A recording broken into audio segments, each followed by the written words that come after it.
Good afternoon, thank you very much and welcome here to Semple Stadium in Thurles. It's time for the final group game in the 2021 All-Ireland Senior Camogie Championship. Tipperary take on Wexford to decide who will be Group 1 winners and have that chance to get that ultimate ticket into the All-Ireland semi-final. I'm Darren Kelly. This commentary brought to you in the Camogie Association YouTube page, brought to you in association with Entry and joined of course by Elaine Aylwood. And Elaine, these might be officially dead rubbers, but we just saw it in Callan yesterday.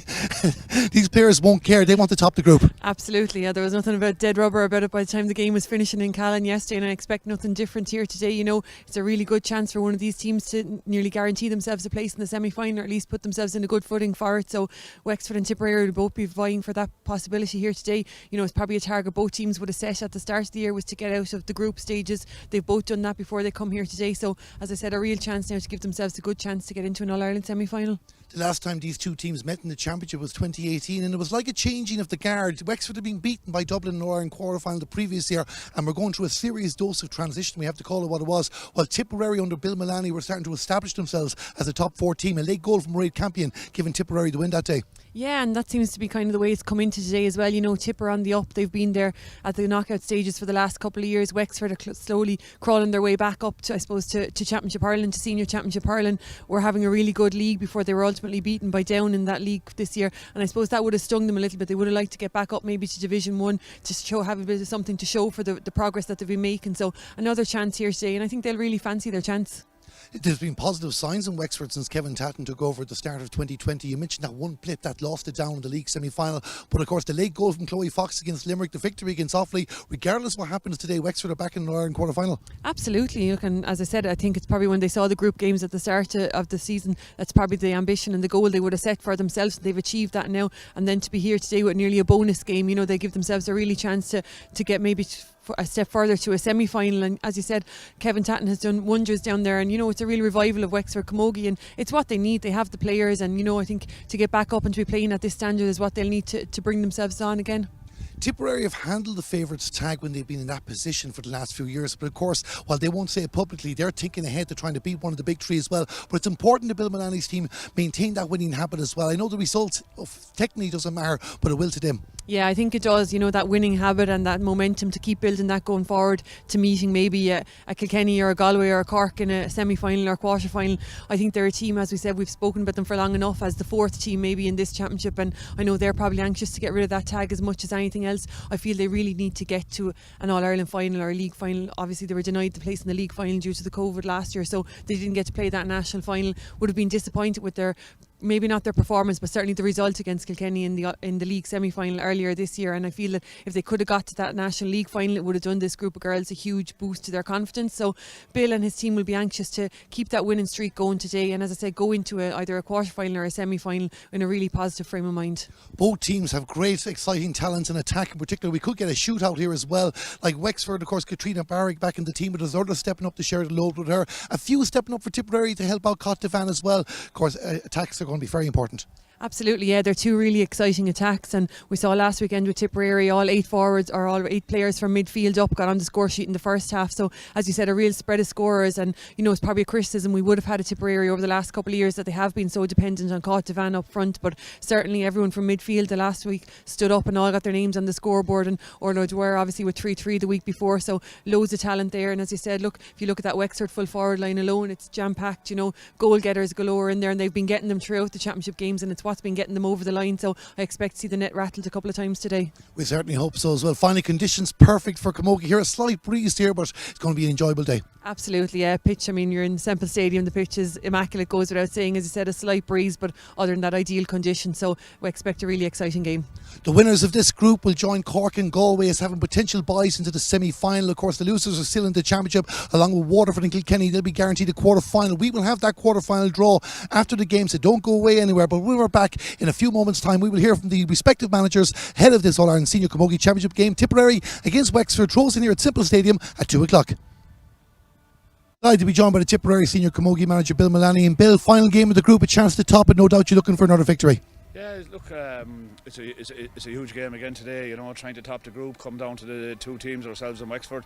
You know, it's going to be a hard ask. 3 weeks in a row, but it's hard for Wexford as well. We need to show up and we need to perform again like we did the other 2 days. Can't take anything for granted.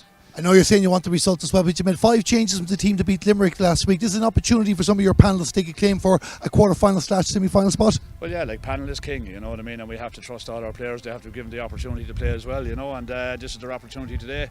We need to see them. They're training well. They're all battling. It's split hair decisions a lot of weeks between who starts and who finishes. And if you don't have a panel, you don't have much.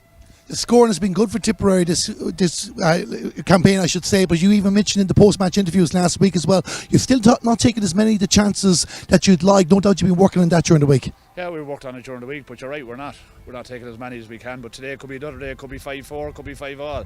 But when you're getting the opportunities, we just have to convert more and take our scores more, you know.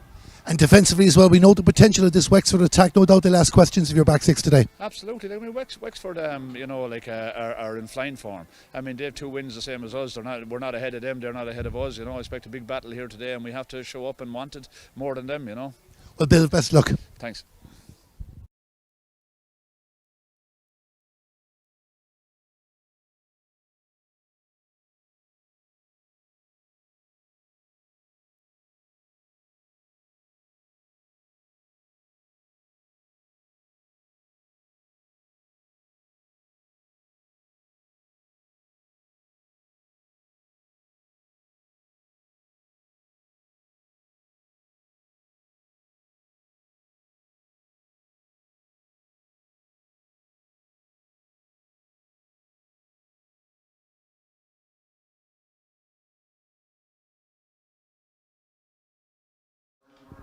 And that was the Tipperary Camogie manager Bill Mullaney ahead of this, the final group game in the 2021 All-Ireland Senior Camogie Championship, Tipperary against Wexford. And as we mentioned earlier on, an opportunity possibly to get into an All-Ireland semi-final, the draw taking place afterwards.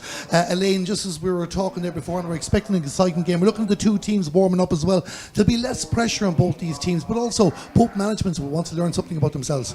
Yeah, I think there will be less pressure. You know, there's no lose case scenario today. You know, both teams are going to qualify for the knockout stages. All right, it'll be who will be top in Group 1 in either first or second place, but that's still no guarantee of a semi-final depending on the draw later. So look, a chance I suppose to let the shackles off and maybe test out a bit of the panel members, try out a few things that you've been trying but haven't been able to put into place in matches so far, because obviously you've needed to get the results, whereas you know today the result will be important, but I suppose the performance and, as I said, maybe getting to see some fringe players will be equally as important to both teams.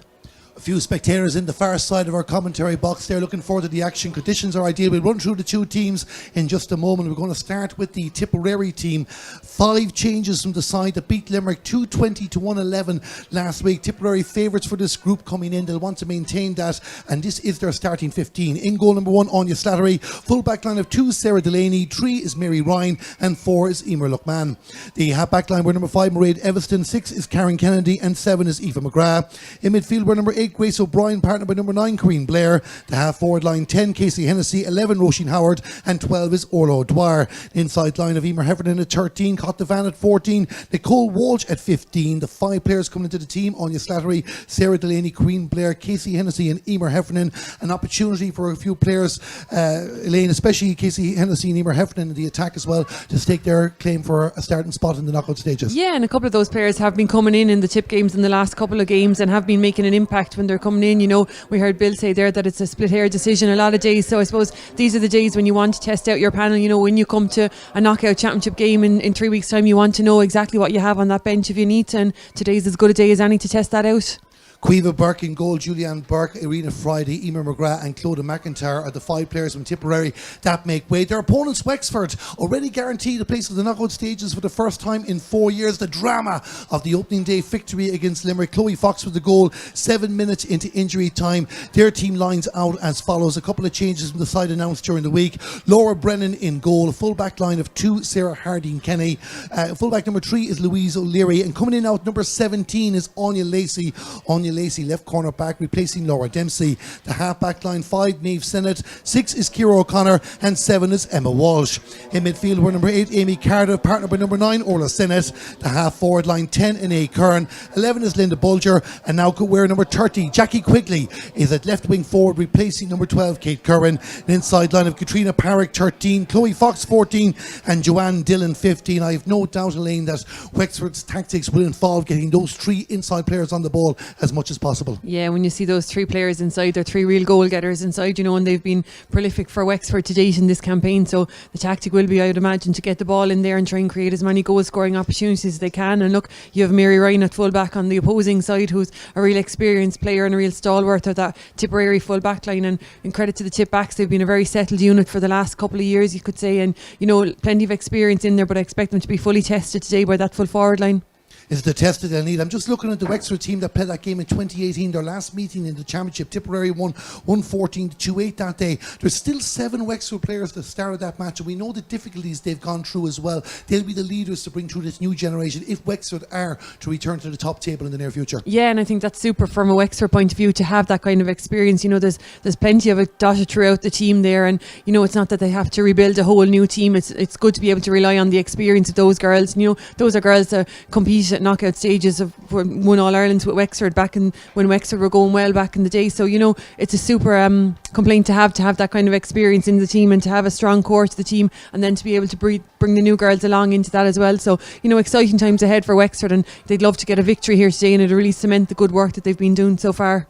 Interestingly, Tipperary only have 5 starters from that day as well, but a lot of their substitutes today were part of that too. Like, they have built up the big squad, as mentioned already. They're just lacking that big championship win against the Cork, Galway or Kilkenny, but they're certainly going the right way, and they are definitely now a firmly established number 4 team in the country. Absolutely, and I think speaking of their bench, the last couple of days they've been able to bring on substitutes, and I don't think it has impacted their game at all. They've been able to keep the pace up, and there's certainly girls pushing for places, girls getting a chance today that maybe haven't started to date, and that's only good for Tip and for the Tip panel. So as you said, they have been a top 4 team, and I said beforehand, it's probably a tag they're probably sick of at this stage as well, but I think in order to knock that tag off, they really do need to take out one of the big teams, and they haven't been able to do it to date. Probably had the best opportunity so far in the league semi-final this year, played really, really well, scored well, stuck with Kilkenny the whole way, and just didn't get the result at the end. And I think that one would have graced on them a little bit. That would have been a huge victory for them. So look, they're back again, they're back in the knockout stages again, and I've no doubt that they have an eye on going one further than they have in previous years.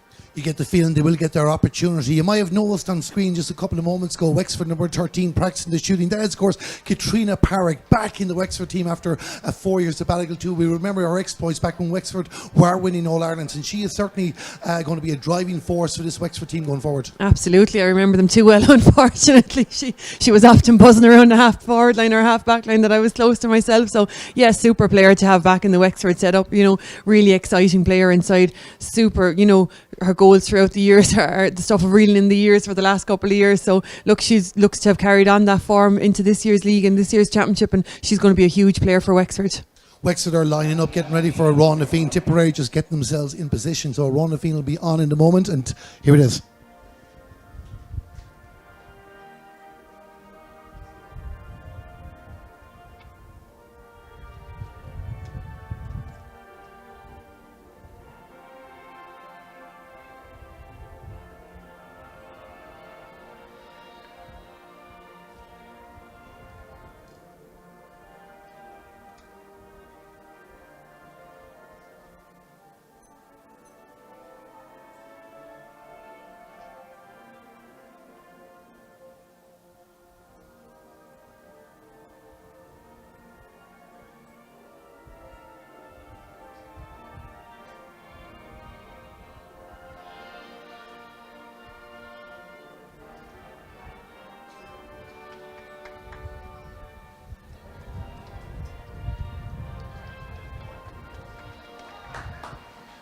It might be 3 years since they last met in the championship, but their last competitive meeting was in the 2019 league. On that day, Tipperary beat Wexford by 5-11 to 8 points. Wexford were going through a transition. It's certainly a different Slaney Cider outfit now representing the county as they look to pull it up to Tipperary. Can the Premier County maintain their winning run in this campaign, give themselves an opportunity to make an All-Ireland semi-final? We're about to find out. As you can see, the management in with both panels there giving their last minute instructions. We saw it in Callan yesterday. If you're enjoying our coverage in association with Entry, this might be a technically dead rubbers. Both teams have guaranteed knockout matches, but players want to win games, and I've no doubt, Elaine, as this game progresses, players will step up and show exactly what they can do. Absolutely. I don't think any time you take the field in a county jersey, there's a game that you don't want to win, and it certainly played out like that in Callan yesterday, and I've no doubt it will play out similar here today. You know, momentum is huge in sport, and both teams will want to go into the next round. The next round is knockout, and they'll want to go in with that winning momentum behind them. And you know, it's a lot easier to go back to training on Tuesday night after a victory here today than it is to go back in after a defeat. So you know, I think when push comes to shove, both teams will want to try and top the group, and as I said, give themselves the best possible opportunity of getting to an All-Ireland semi-final. For those of you interested in the Tipperary Miners, they are taking on Galway in the All-Ireland Minor Championship at the same time in Kenny Park and Athenry. We will keep an eye on that game, but our eyes now firmly in the middle. The referee is Andy Larkin from Cork. Tipperary attacking the goal to the right in the first half. He just wants to make sure that everybody is in position exactly where they're meant to be before we throw the ball in, and the midfielders are ready to go. The ball had dropped, but now it's officially thrown in. The game is on, and the battle in the middle of the park. Tipperary or Wexford to be Group 1 winners in the 2021 All-Ireland Camogie Championship. In the red helmet there for Tipperary, number 9 is Corrine Blair into the team as the attack comes down the right hand side in towards the attack. We talk about Wexford attackers. Well, Tipperary have a few good ones as well. Emer Heffernan on the ball there in the yellow helmet, looking around for options. She was trying to get a pass back to Casey Hennessy, two of the young stars in this Tipperary attack. But we've talked about the Tipperary defence. The Wexford defence will be certainly tested in this game as well. And the battle for possession right in front of us here as Emer Heffernan gets the ball again, goes back looking for Nicole Walsh. Nicole Walsh being put under pressure by Amy Cardiff, the captain of Wexford, and it's her midfield partner Orla Sennett that wins the ball for Wexford, and it's out in the middle of the fields. And in the white helmet there, Mairead Everston for Tipperary. Just down the right there, both teams trying to settle into the game. Coming up to the 1 minute mark. No scoring chances so far, but Orla Sennett has her second touch of the game. The red helmet to an Ahern. And Ahern moving down towards the 45-metre line, getting away from Nicole Walsh, who's helped out the defence. And they just slowed down again. Everyone trying to get organised. Chloe Fox, remember the goal, the penalty in the opening game against Limerick. The deflection falls for Tipperary, and Corrine Blair will try and start another attack down the right. Goes out over the line. A couple of nerves there in the early stages, but again, players trying to show what they can do. Yeah, a little bit of a nervy start from both sides with a chance to attack, and I suppose both defences just getting on top of them, smothering the opportunities. But credit to Tip, you know, they've worked the ball really, really well last week, and I thought their economy, their use of the ball was really, really good efficiency with the scoring, so they'll be looking to build on that again. The ball driving down there by Ciara O'Connor, crossfield ball trying to find Joanne Dillon, another star player for this Wexford team. Katrina Park knocking around, as is Linda Bulger. Linda Bulger replacing her sister Lisa for this game as the shot at the post comes from Joanne Dillon, and the ball has gone over the bar. The opening score of the game. It has taken 2 minutes to come, and it's Wexford off the mark. Wexford a point, Tipperary no score. Yeah, super score from Joanne Dillon inside, under pressure from the Tipperary defence, but a great ball across initially, lovely diagonal ball across into the space, and Joanne did really, really well to win it there and take her opportunity. Anya Slattery was the all-star goalkeeper in 2020, not even guaranteed her starting jersey for the knockout stages of this competition, as the long drive down in the direction of Nicole Walsh gets a touch from Louise O'Leary. She is the fullback wearing number 3 for Wexford in possession. The far side of the field, the Wexford defence is moving the ball around. Of course, a big name player that they are missing at the moment in Wexford is Sarah O'Connor. Picked up an injury in the league semi-final, lost it down. They hope she'll be back before their championship comes to an end, and she'll definitely be a player. She is on the panel for today's game should she see action, but Tipperary, Roisin Howard, one of their leaders, sends it in the direction of Casey Hennessy. Casey Hennessy turns on her right, will go for a pop at the post. That ball goes to the right and wide, the opening wide of the game, and I think it was Tipperary's first shot of the game. Yeah, and it was a well-worked score, good ball across from Cotavan. Initially well over across this side of the field to switch the play, and maybe just a little bit of an inexperience from Casey Hennessy there. Probably had a couple of players inside she could have played into the game there, but opted for the shot herself, and Tip's first shot and first wide. Laura Brennan sent the ball down the middle of the field. Wexford want to go route one. Ciara O'Connor with the number 6 jersey and the white helmet. Straight away, as we said, down to the attack, down towards Chloe Fox. And Chloe Fox will have to work hard to make sure that she doesn't lose possession, be put under pressure at the moment, but gets the shot at the post. Chloe Fox, the ball has gone over the bar. She did very, very well there to get that point, and Wexford are 2 points still in front after 3.5 minutes. Yeah, and that could work out to be a really exciting battle in on the edge of the square there, as I said before. And Mary Ryan, all the experience at the heart of that Tipperary defence, and Chloe Fox, superb player, and as I said, a good goal getter and well able to take her points there as well. Did really well on that occasion. Wexford 2 points, Tipperary no score, but very early stages as Nicole Walsh sends a dangerous ball in, a little touch there from Cottavan, a shot, a goal for Tipperary, and it's come there first score of the game. It was the delivery in from Nicole Walsh. Cottavan got the touch, no doubt from the umpires. That's what she does, her second goal of the championship, and Tipperary lead by a point. Yeah, flashes of DJ Carey in on the edge of the square there, the nifty little switch of the wrist just to knock the ball down to herself, and so clever then just to finish it off the ground. And we spoke about goal getters at the far side. Cottavan certainly is for Tip on this end. Tipperary showing their experience there to get their noses in front as a Wexford player on the ground. I think it's Chloe Fox as Mary Ryan was bringing the ball out the field. So it's Tipperary a goal, Wexford 2 points. That brings Cottavan's championship total up to 217 in 3 games this year. Big scores, 1-8 the last day against Limerick. She also hit 9 points in the opening day victory against Offaly, I should say. Of course, Chloe Fox has scored 112 in the championship. She's the player down the ground at the moment, Elaine. Hopefully she's okay. Yeah, hopefully it's just nothing too serious. She's a big player for Wexford. But if we take a look at that goal again, super. And it initially came from Anya Slashery's long puck out, won by Tip, and lovely little touch by Cottavan in the air there to knock it down to herself and to give the Wexford defence no chance. Cottavan with the goal for Tipperary there, a goal to 2 points. Nicole Walsh with the delivery, and her eyes at the moment are just checking in Chloe Fox to make sure she is okay. Chloe Fox, the young generation, she was breaking into the Wexford team just as their All-Ireland winning side were starting to break up a few years ago, and now is a leading light. Her dad, Ger, was a selector with the Wexford senior footballers who made an All-Ireland semi-final back in 2008, so a family steeped in GAA tradition. Chloe is standing back on the feet. Tipperary are going to have a free out. It's just a restart play more than a free out on the 20-metre line. It'll be an opportunity for them. We're still checking Chloe there, but thankfully, Elaine, she's okay. Yeah, seems just getting a bit of ice maybe applied to the hand, but as I said, a huge player for Wexford and for St. Martin's over the years, so they'll be hoping that there's nothing too serious there and she doesn't look to be she's going to resume her position. Tipperary starting action through Mary Ryan, sending it down the field of play. Can they find a teammate as well? Wexford will want to get the next goal and get back level. The ball spills out over the line, and it's going to be a sideline ball for Wexford, and it's going to be taken by Maeve Sinnott. Maeve Sinnott, like a number of these Wexford players, well, they will play a bit of football as well as Camogie too, but our focus here is solely on this game to keep Wexford's winning run going. They've only lost one competitive game in 2021. The call there to get play restarted. Nicole Walsh very busy in the early stages, looks around again. They're trying to open up the space for Cottavan inside, and Cott comes out to meet the ball, skips off the Wexford challenge, goes to the post. Nicole Walsh with the assist again, but not the score on this occasion. We were getting ready to write it down. We normally assume that Cottavan will put a ball like that over the bar, but it remains a 1 point ball game after 6.5 minutes. Tipperary a goal, Wexford 2 points, and coming out the field for Wexford is Emma Walsh with the ball in towards the opposing 45-metre line. A scramble for possession as some of those inside forwards come out to get involved, as Elaine mentioned earlier on. They like to get involved. Joanne Dillon's already on the score in this game, goes for a run again. Joanne Dillon at the post and comes off the upright, nobody inside. That's the one fault with those inside forwards coming out. There was nobody inside. Katrina Parrick was racing in to get the ball.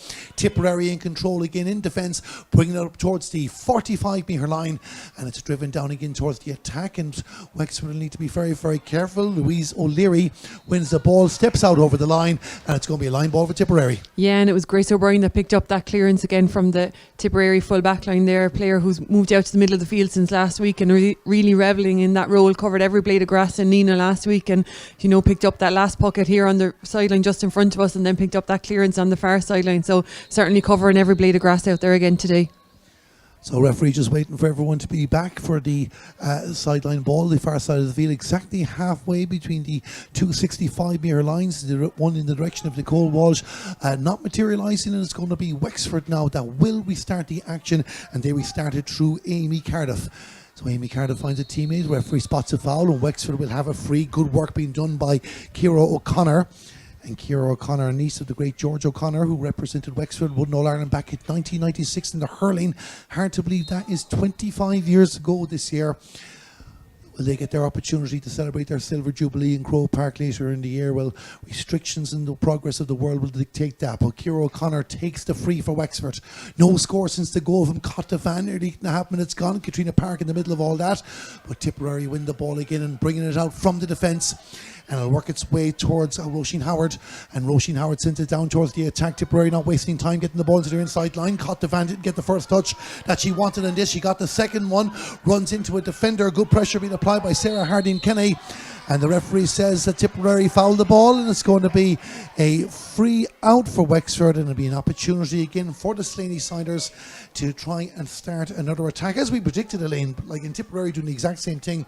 They're not wasting time around the middle. When someone gets a clear ball, they get it into the inside line and see if they can take advantage. Yeah, two fine teams with fine strikers of the ball, and they're using that to try and get the ball into that inside full forward line as quick as they can on both ends. And we've seen Cottevan out in front on a couple of occasions there, and maybe just the quality ball not up to standard on that occasion. But at the far end, Joanne Dillon is really busy. Chloe Fox is constantly moving inside in that full forward line, and Wexford are looking to hit her, and Ciara O'Connor with that last free was a massive free down to them. So as we said, plenty of threat in both full forwards lines.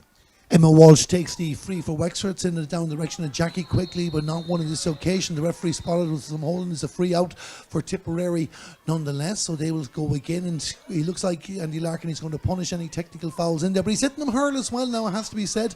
It's an enjoyable game in the early stages as we come up towards the 10-minute mark. Tipperary 1 goal, Wexford 2 points. We're expecting a high-scoring game coming in here to Semple Stadium. We might get it yet. We saw it in the game in Callan yesterday, a bit cagey in the early stages, and then the team started to express themselves. Nicole Walsh has been expressing herself since the throw-in, and Nicole Walsh puts the ball over the bar.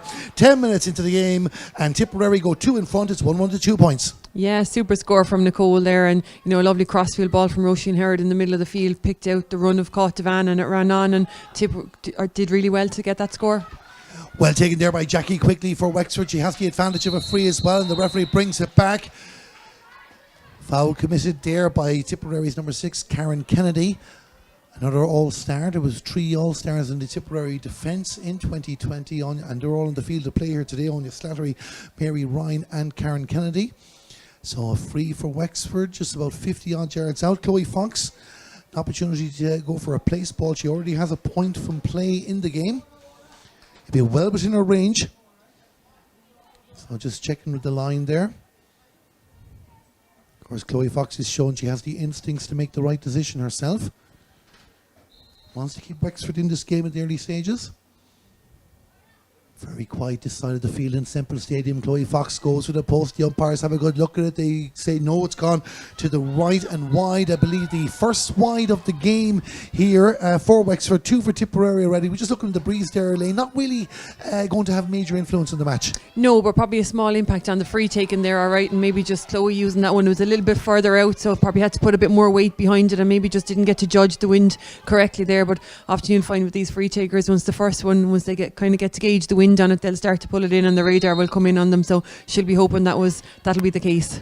Aoife McGrath, they're about to take the sideline ball in front of us here, just outside her own 65-metre line, sending it down the direction of Emer Heffernan, but ball's left for Orla O'Dwyer. And Orla O'Dwyer, what an impact she's had since returning from Australia, both in football and in camogie, but especially in camogie.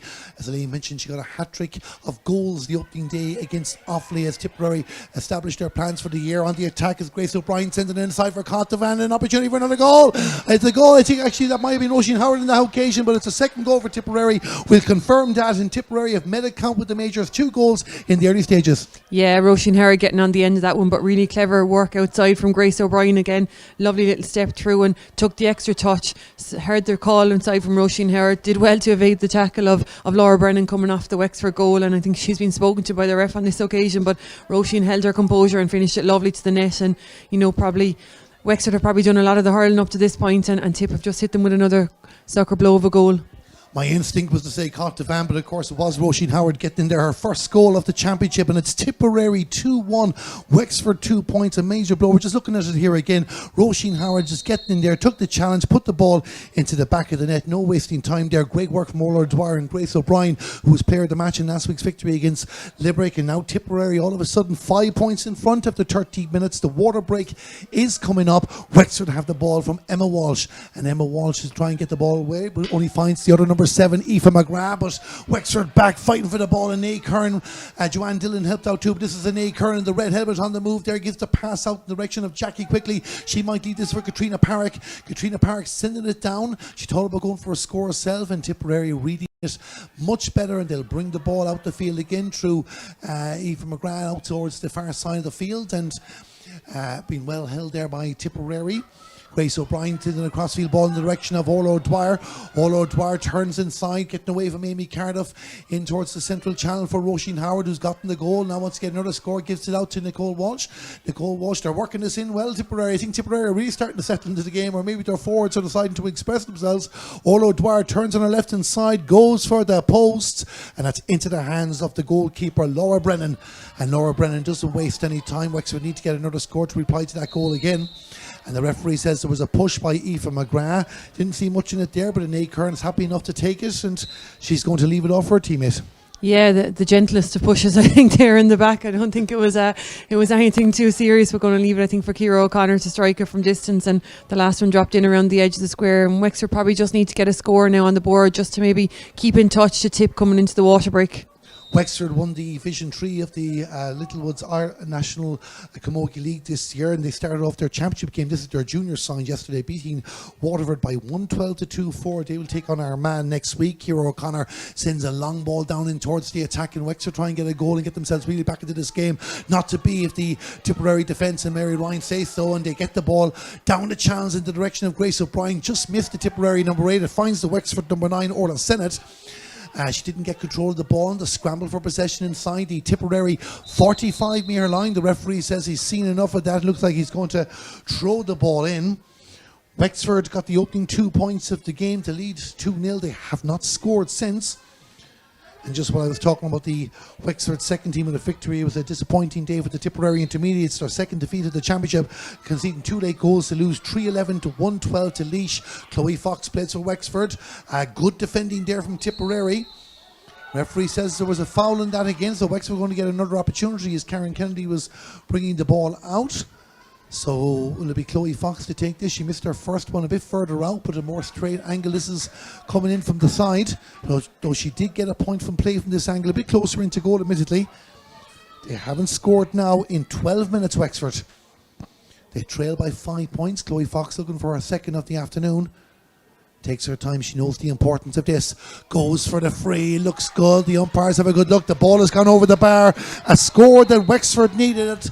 And it's back to a 4-point ball game. Chloe Fox with the free. If they call for the water break, it's 3 points to Wexford, 2-1 to Tipperary in Elaine. Your thoughts after the opening 16 minutes? Yeah, a score from Chloe Fox there that Wexford probably needed just to give them a little bit of momentum just before the water break. As I said, they've been hit for the 2 goals on the bounce nearly from Tipperary and on the counter attack as well. So 2 long balls into their defence. So that they would have been disappointed with that, but I suppose that free from Chloe Fox now just keeps them in touch and gives them something to hang on to now for the next 15 minutes of this first half. Well, they've been caught with 2 sucker punches like that with the 2 goals, which we talk about at the moment. They haven't panicked. Yes, they've struggled to get their attack into the game after a positive start as well, but probably unlucky for them to not get a long range free earlier on. Definitely Chloe Fox needed that. Yeah, I think they did need it just, as I said, to keep in touch.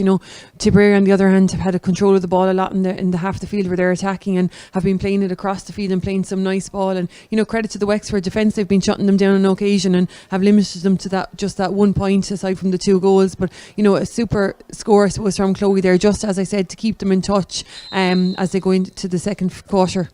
Referee not wasting any time. We can just tell you in the All-Ireland Minor Camogie Championship, after 10 minutes, Tipperary trail Galway by a point, 2 points to 1. Tipperary have had 2 big goal chances in the game. They have taken them as well. It just goes to show exactly when gaps are left. Van and Roisin Howard happy enough to take advantage. Yeah, and they're using the ball well up there. I think playing it around. I know on the last occasion they probably overplayed it a little bit before Ola Dwyer got her shot on, and it ultimately dropped short into Laura Brennan's hands. But Tip were very good at that last week as well, working the ball through the lines and finding the player in the better position possession. They're a very mobile front six up there, I suppose, and they're constantly on the move. So it's something that the Wexford defenders will need to be on the tops of their toes to keep on track of them. So Anya Slarry, the Tipperary goalkeeper, is going to be starting action and drives a long ball down the field as well. Wants to keep the attack going. No doubt the message from Bill Mullaney is keep doing what you're doing and the scores will come. Emma Walsh has been busy for Wexford, has the ball. The referee has blown the whistle, gives the free against the Wexford wing back. And Tipperary, this has been an opportunity for Cottevan. We were just talking with Chloe Fox in frees. Well, Cottevan hasn't really had a chance to take a free. She hasn't needed to so far, it must be said, but she will take this free from the 65-metre line, and if she can put this ball over the bar, it'll restore Tipperary's advantage. It's currently Tipperary 2-1, Wexford 3 points. If you're joining us here just now in Simple Stadium, Turles is commentary in the Camogie Association YouTube channel, brought to you in association with Entry. Cottevan with a free for Tipperary. She's already scored a goal in this match. Takes her time to have a look. Goes for the free. Cottevan, normally reliable with these, and puts the ball over the bar. Was there ever a doubt? 18 minutes into the game, and Tipperary go 5 in front again. It's Tipperary 2-2, Wexford 3 points. Yeah, and a nice free for Cottevan just to start her free taking there, say fairly central in front of the goal. Bit of a breeze behind her, and distance is certainly no issue to her. So again, a score now for Tipperary that Wexford will look to counteract straight away. A scramble there just in the middle of the field is won by Amy Cardiff and sends it up in the direction of Anae Kern. She wears number 10 in the red helmet for Wexford, but Tipperary have won the ball back, and Queen Blair sending it down the right again, but doesn't get as much purchase on the power that she'd hoped, and Maeve Sennett was able to get in the way there and stop it on the Wexford 65-metre line. Louise O'Leary happy to push up the field, takes the challenge there and sends it in towards the attack. Is this the opportunity that Katrina Parrick was looking for in this game? Just can't get the sliotar first time of asking, but sends a nice crossfield ball in the direction of Anae Kern, and Anae Kern has plenty of space here to go for the post, and she does go for the post. The umpires have a look, they like the ball. An excellent score from Wexford over the bar from Anae Kern. It's double scores, it's 4 points to 2-2. Yeah, and the game just starting to open up a little bit now. I think maybe a couple of the nerves from the first 15 minutes gone out of it, and play starting to flow a little bit, and the players getting into the swing of things. The super score from Anae Kern there, but a lovely little ball across to her from Katrina Parrick in the first case. So Tipperary will move it out from their full-back line to Emer Lokman, and she just gets past the 45-metre line, has options there beside her, but a touch from looks like the Katrina Parrick got a touch in that, so it's going to be a Tipperary line ball, the far side of the field. They still lead 4 scores each in this game, but of course Tipperary's 2 goals the difference. Tipperary 2-2, Wexford 4 points. Just to explain to you what happens later on in the draw, 3 group winners go into the hat. 2 of them will receive byes into the semi-finals. The third team will join the 3 group runners-up in the quarter-finals, which take place in 3 weeks' time. A bit of a gap before these teams are in action again. Yesterday Cork won Group 2 beating Waterford, while Galway won Group 3 beating Kilkenny. So Cork, Galway and the winners of this will go into the first pot to decide who goes into the semi-finals, and then the other team will join Waterford, Kilkenny, and the losers of this match in the quarter-finals. Tipperary on the move again through Nicole Walsh. She gets towards the 20-metre line. 3 Wexford defenders around. You have to give Wexford credit in one way, Elaine, here. Despite conceding the 2 goals, they are working hungry in packs, and they're not making it easy for Tipperary. Yes, Tipperary have opened them up twice, but they haven't had many more opportunities. No, the Wexford defence is good to get back. They've got numbers back on occasion, and they're fighting hard back there to kind of stop Tip getting into the flow that we've come used to seeing Tip up front. But credit to the Wexford defence, and when they're driving out, they are supplying good ball into that full forward line. So, plenty of opportunities to come from there. Tipperary send another ball down, and of course these are the worrying times for Wexford, as hard working as their defence are. A quick fast ball there can catch them out, and Emer Heffernan nearly had an opportunity to take advantage. Orla Dwyer might have a go trying to get away from Sarah Harding-Kenny.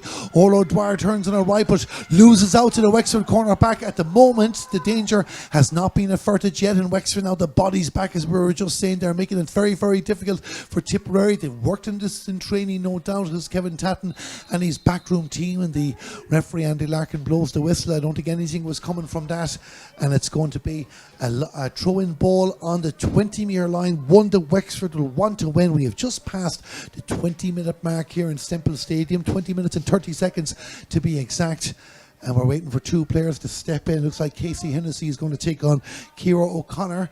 Ciara O'Connor in the white helmet on our screens there. Referee wants to make sure everybody is well back. Not happy with the position. But Casey Hennessy has won the ball, sent it back. Well, I think she was trying to find Orla Dwyer, got Nicole Walsh instead in towards Roisin Howard, who's had a smell for goal in this match already. And Wexford shutting up the shop at the moment, not letting Tipperary pass anymore, though there are some loose Tipperary players there if they can find them, but it's like a scrum in rugby in the period of time that we're watching the Lions in South Africa. One test victory each for those teams. We're going to have another throw-in ball, another scrum there, I say, and Wexford this time win the ball. Back into defence there, helping out is Linda Bulger. Great experience she brings to the Wexford team.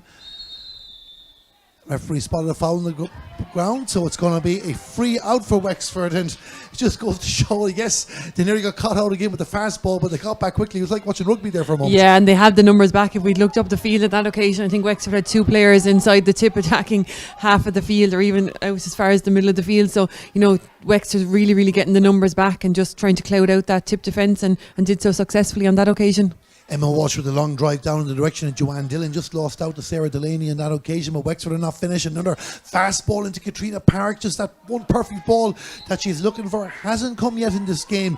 2 wides apiece after 22 minutes here, and Anya Slarry doesn't waste time. Great to see the goalkeeper is just getting on with it. It makes Camogie a better spectacle to watch in the middle of the field. Grace O'Brien sending it down towards Nicole Walsh, and Nicole Walsh inside the 65-metre line trying to pick out Orla Dwyer. It was always going to be an ambitious ball.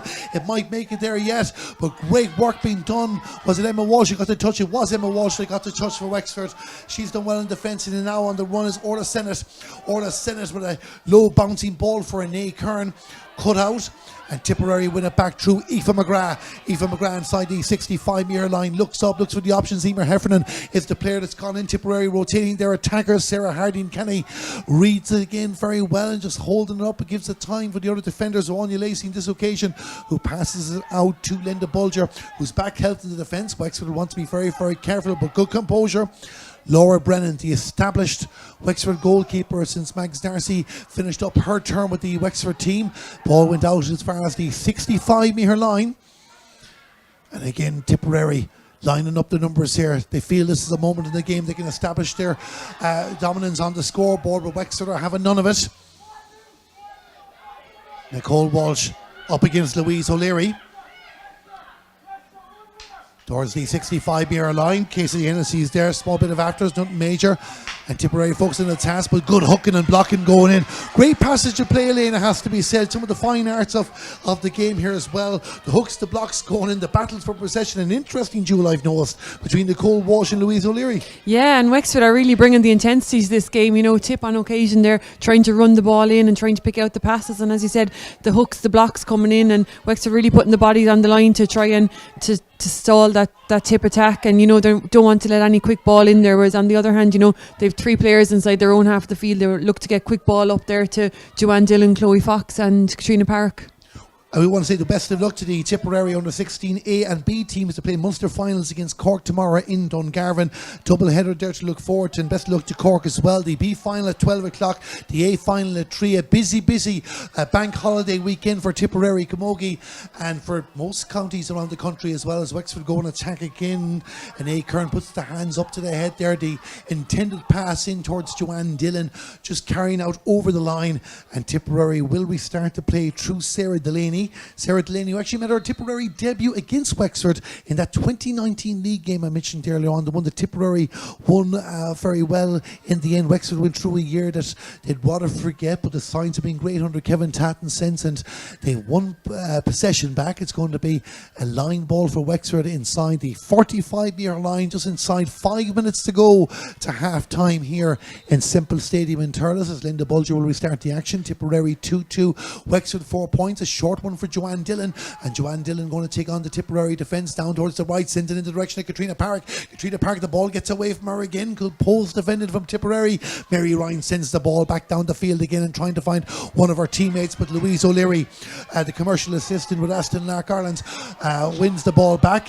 Our attempted clearance gets blocked down, but support was there from Ciara O'Connor. Ciara O'Connor got a late challenge there, has gone to ground. Play continues on. No doubt the referee will come back to that. Emma Walsh moving up the field. Great Great block down. The two number 7s doing well for their teams, and Tipperary have possession again. The ball goes out over the line. This might be a chance for Ciara O'Connor to receive some attention there. Just think the challenge was late there, nothing malicious in it, but it'll be probably a hold up and play. Yeah, there'll be a hold up and play there. I didn't see what happened, but she looked to have played the ball away before she went to ground, so just a bit of medical attention from her. But just a quick mention to Emma Walsh. I think she's had a great start for Wexford. They're driving out the defence on occasion and unlucky not to get the shot away there, I think. But she's started really, really well for Wexford, and credit to them, they seem to get the numbers back. Anya Lacey seems to be free in that full back line on occasions when Tipper is starting to attack. So as I said, Wexford doing really, really well to curtail that Tipperary attack, who have been scoring so freely to this point, and I suppose they just haven't really been able to make a count then on their own side of the scoreboard. The couple of balls they have got out of defence down to that full forward line, they just haven't really been able to make any inroads there against that Tipperary defence. So that's something I suppose they'll look to maybe get a little bit better supply of ball into that full forward line, because as we said, they certainly have potential in there. Are the signs there for Wexford, especially in defence, like 2 goals aside, obviously they were caught out for them, that you could see what they're trying to put in place for a quarter-final at least, whoever it might be against? Like, we'll talk about their attack in a bit, but they knew they had to curtail this Tipperary attack. We said it at the start, and most of the time they have, bar those 2 moments they were cut out. Yeah, and as we said, it's almost like scrums on occasion, but they're doing the job. They're getting the bodies back there. They're stopping the Tip players getting into the flow up front, and they're certainly cutting out any available space that's there for them. Any ball that Tip are going to be able to play, Wexford are forcing them to play it back out the field and play out around the middle of the field in the half forward line, away from their danger zone. So obviously the idea then is that they counter attack quickly and use the pace of their forwards to make a count at the other end. Well, Ciara O'Connor is okay. You can just see her in your screen there, involved actually just outside your screen. Of course, I was looking at Amy Cardiff there, but Louise O'Leary restarted the play. However, Tipperary have won the ball back, and they're on the move again towards the 65-metre line. Karen Kennedy sending in towards the attack, trying to find Cott Devan. She has managed to find Cott, and Cott sends it to Roisin Howard. The 2 goal scorers combining together. Roisin Howard, I don't know what she was planning to drop one into Orla O'Dwyer or go for the score, but either way, it goes to the left and wide. Definitely a scoring opportunity left behind by Tipperary, and Laura Brennan has decided to take her time restarting the action, and she sends the ball out the field again towards the middle of the park. Both goalkeepers well able to get distance on their puck outs. Chloe Fox back in the defence to help out, sends a crossfield ball in the direction of Joanne Dillon. Joanne Dillon up against Sarah Delaney in this game, and the Tipperary number 2 has been winning the majority of the battles in the last few minutes, and she's won it again. Gives us Nicole Walsh. Nicole Walsh from distance goes for a score. This might carry for Nicole Walsh, and Nicole Walsh puts the ball over the bar. The 29th minute of the game. It's been a while since we had a score. A great way to break the duck, 2-3 to 4 points. Yeah, and Tipperary may be finding a way now around that Wexford defence. We heard Galway yesterday speaking about trying to work around the sweeper there, and that's maybe something Tip are going to have to look at half time, and they look to have had the measure of it on that occasion. Nicole taking her shot from out the field and maybe not trying to work the ball into that crowded area where Wexford have the numbers back.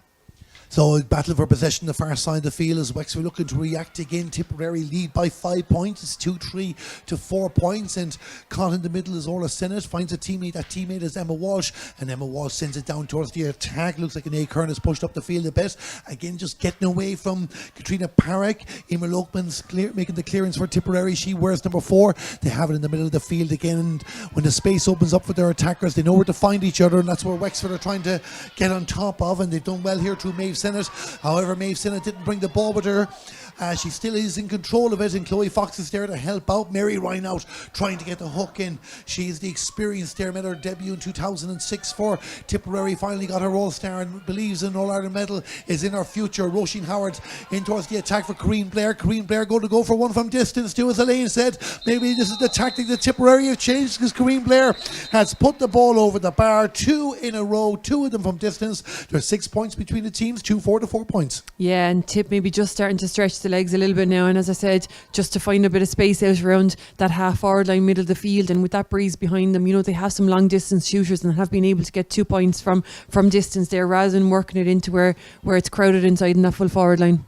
Well, just off camera there, we can tell you it looks like Mary Ryan is down to receiving some attention at the moment for Tipperary, so it's just a hold up and play. Now, they hasn't been officially shown by the fourth official yet, but I think we're going to have 4 minutes of added time, so that would give us another 4 minutes as the clock just goes past the 30-minute mark. Tipperary 2-4, Wexford 4 points, 2 long-range scores from Nicole Walsh and Corinne Blair has put 6 points between the teams. Wexford would not want to let the gap go any more than that before the half-time break. It's going to be very tiring trying to chase down a deficit against a team as established as Tipperary at the moment, and we just have that bit of a hold up and play. We'll try and see, can we get an update on what's going on with the Tipperary minors. Well, it's disappointing news for Tipperary fans at the moment because they trailed Galway by 1-5 to a point after the first water break of that All-Ireland's Minor Camogie Championship game. Play has been started here. Laura Brennan sitting down the direction of Emma Walsh, but it's a touch from Linda Bulger that keeps it for Wexford, and Ciara O'Connor there as well. Our prediction was correct there. 4 minutes of added time has just been announced. We have played we've played 1 minute of it. Wexford on the move again. Wexford on the attack, an opportunity for a score, and the ball has gone over the bar, and Wexford get the point. I think it was Ciara O'Connor coming up the field to get the score, and it's a 5-point ball game. Yeah, super score from Ciara. Evaded a couple of Tipperary tackles on the way up, but really driving out, and that Wexford half back line has been the launch pad of a lot of attacks for Wexford in this first half, and Ciara getting up on that occasion and getting her name on the scoreboard. Ciara O'Connor gets the point. It's her second point at this year's championship so far. Wexford on the move again. Their number 5 is Maeve Sinnott. In towards the attack, nobody inside there, and it's where Wexford just probably are struggling at times in the attacking half of things, is that when their players come out to get involved in the play, the pass is overhit. However, Amy Cardiff has the ball and she's well capable of getting those inside players back into the action. The pass in the direction of Orla Senna, not to be great defended from Tipperary. Eva McGrath to Mary Ryan, and Mary Ryan sends it out the far side of the field for Mairead Everson, and Mairead Everson all of a sudden we're in the Tipperary attack again, and they're on the move. The effort at the posts from caught the fan, drops into the hands of Laura Brennan, and Laura Brennan looks around for options, but is only going to find Corinne Blair. She's already gotten one from distance already. She hits it nicely, hits it well, and it drops it over the bar. Well, that is probably the smoothest point we have seen in this game so far from Corinne Blair. Her influence starting to tell in this game. It's 2-5 to 5 points. Yeah, and a super take from Caught Van there in the first instance, coming out away from the goal. Lovely catch, and her shot just dropping shot, and Laura Brennan's cleared, maybe just finding Corinne Blair in space rather than a Wexford player, and did really, really well to pop it over and get her second score. An injury there. I think Karen Kennedy just received a touch there in the challenge for possession. The referee has blown the whistle. I'm not too sure if he indicated a foul was committed or not. He is having a quick chat with Jackie Quickly, and I think he has indicated that the challenge was illegal. So we'll see exactly what the decision is in a moment. But Karen Kennedy just down. The Tipperary half-back line have worked very, very hard at this game as well. Like we've seen a lot of Aoife McGrath and this side of the field in particular too, but they have that experience. Sometimes people question, are they all in the best positions in the Tipperary defence? But they certainly are linking up very, very well and getting their attack into the game. Yeah, and I think they've established themselves, especially this season. They're a really solid back six. All right, Sarah Delaney is in there at cornerback today, having her chance. But look, Mary Ryan at the centre, the tip defence there, and a player not afraid to come out the field. And you'll often see her making runs off the shoulder of Karen Kennedy and Mairead Everson outside her, and trying to get involved in the play further out the field. So a really solid set of six backs there, and I think they have been the launchpad for a lot of what has been good about Tip so far in this championship. County winning captains in 2020 were the 6 and 7 for Tipperary. Karen Kennedy with Turles Sarsfields, Eva McGrath with Drummond. They'll be looking forward to All Ireland Club Camogie action for the 2020 competition later in the year. Of course, before all that, after this competition comes to an end, they'll be focusing on the respective county championships in Tipperary, as will all the Wexford players. We have played 4 minutes and 5 seconds of injury time in the first half. Karen Kennedy's been down for about a minute, so still another 1 or 2 passages of play before we take our half-time break. Tipperary 2-5, Wexford 5 points. Karen Kennedy back on her feet and ready to resume action. So no foul was committed. The referee decided. He just said the connection just caught her and he wanted to hold the play up. So Wexford can restart the play. Not too sure if this is a direct or indirect free. I think it's an indirect free. Chloe Fox sending it down and towards the attack, looking to get Katrina Parra. Can she have a moment before half time? She has the ball there. Shows a bit of skill. Does the 3-time All-Ireland winner.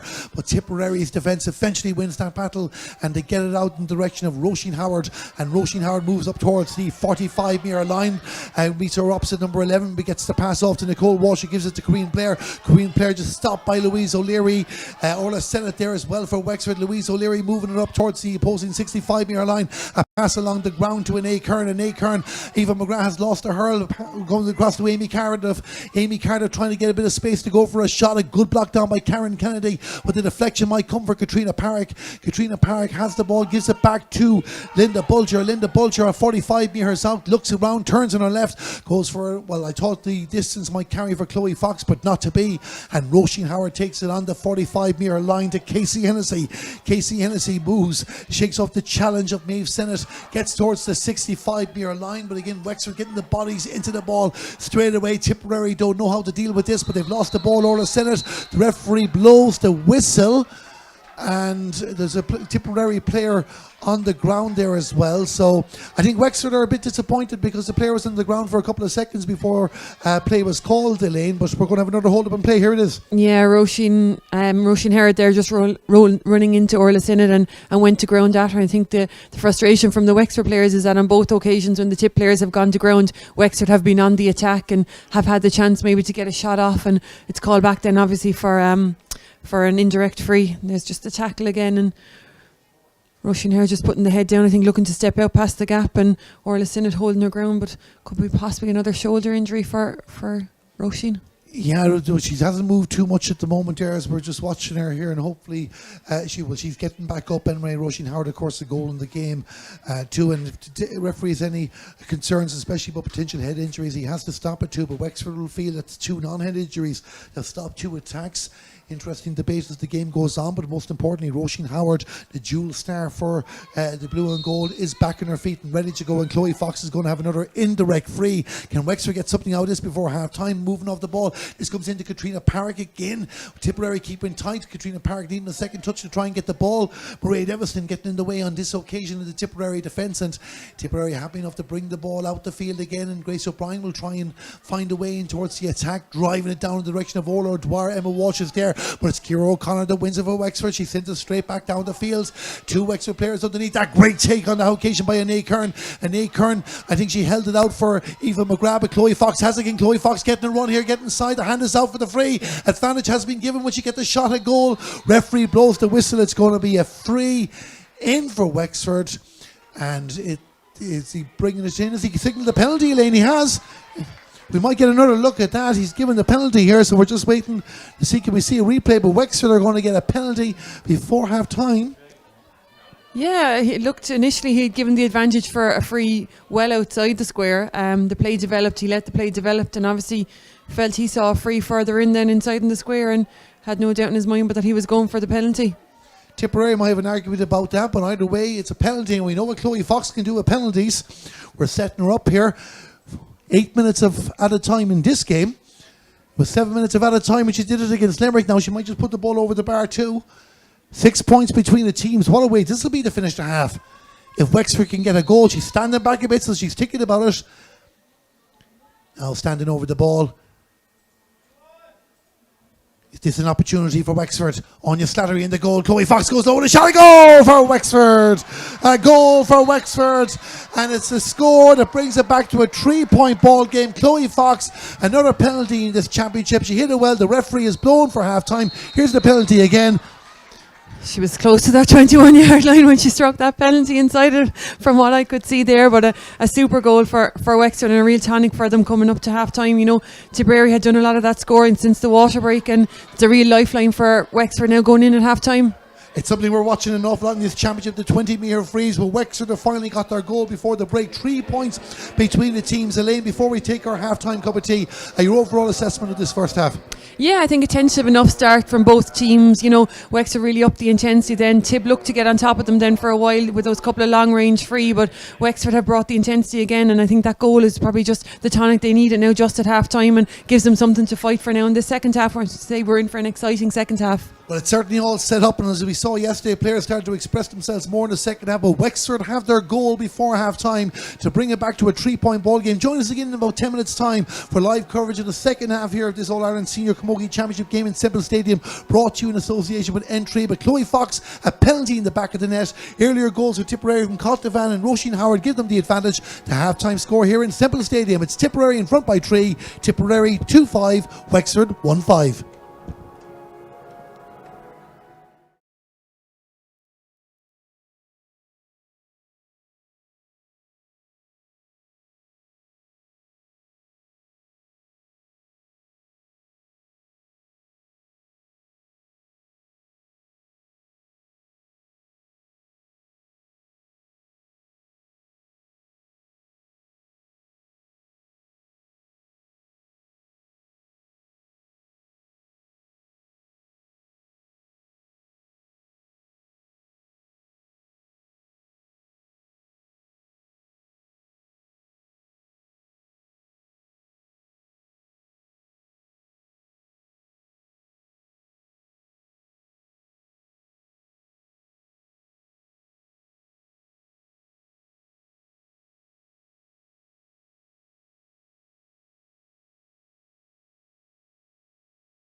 So welcome back here to Semple Stadium, the All-Ireland Senior Camogie Championship, the final group game of 2021, Tipperary against Wexford.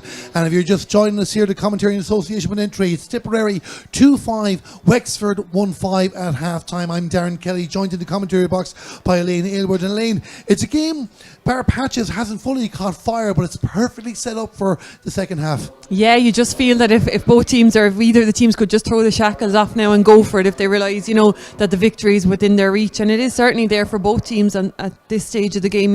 Only the goal between them, and that goal just before half time from Chloe Fox will really have given Wexford a big boost at half time, and they'll really fancy their chances now. So, a huge second half to come, and as you said, poised, ready to explode, and it just needs something maybe to kick-start it.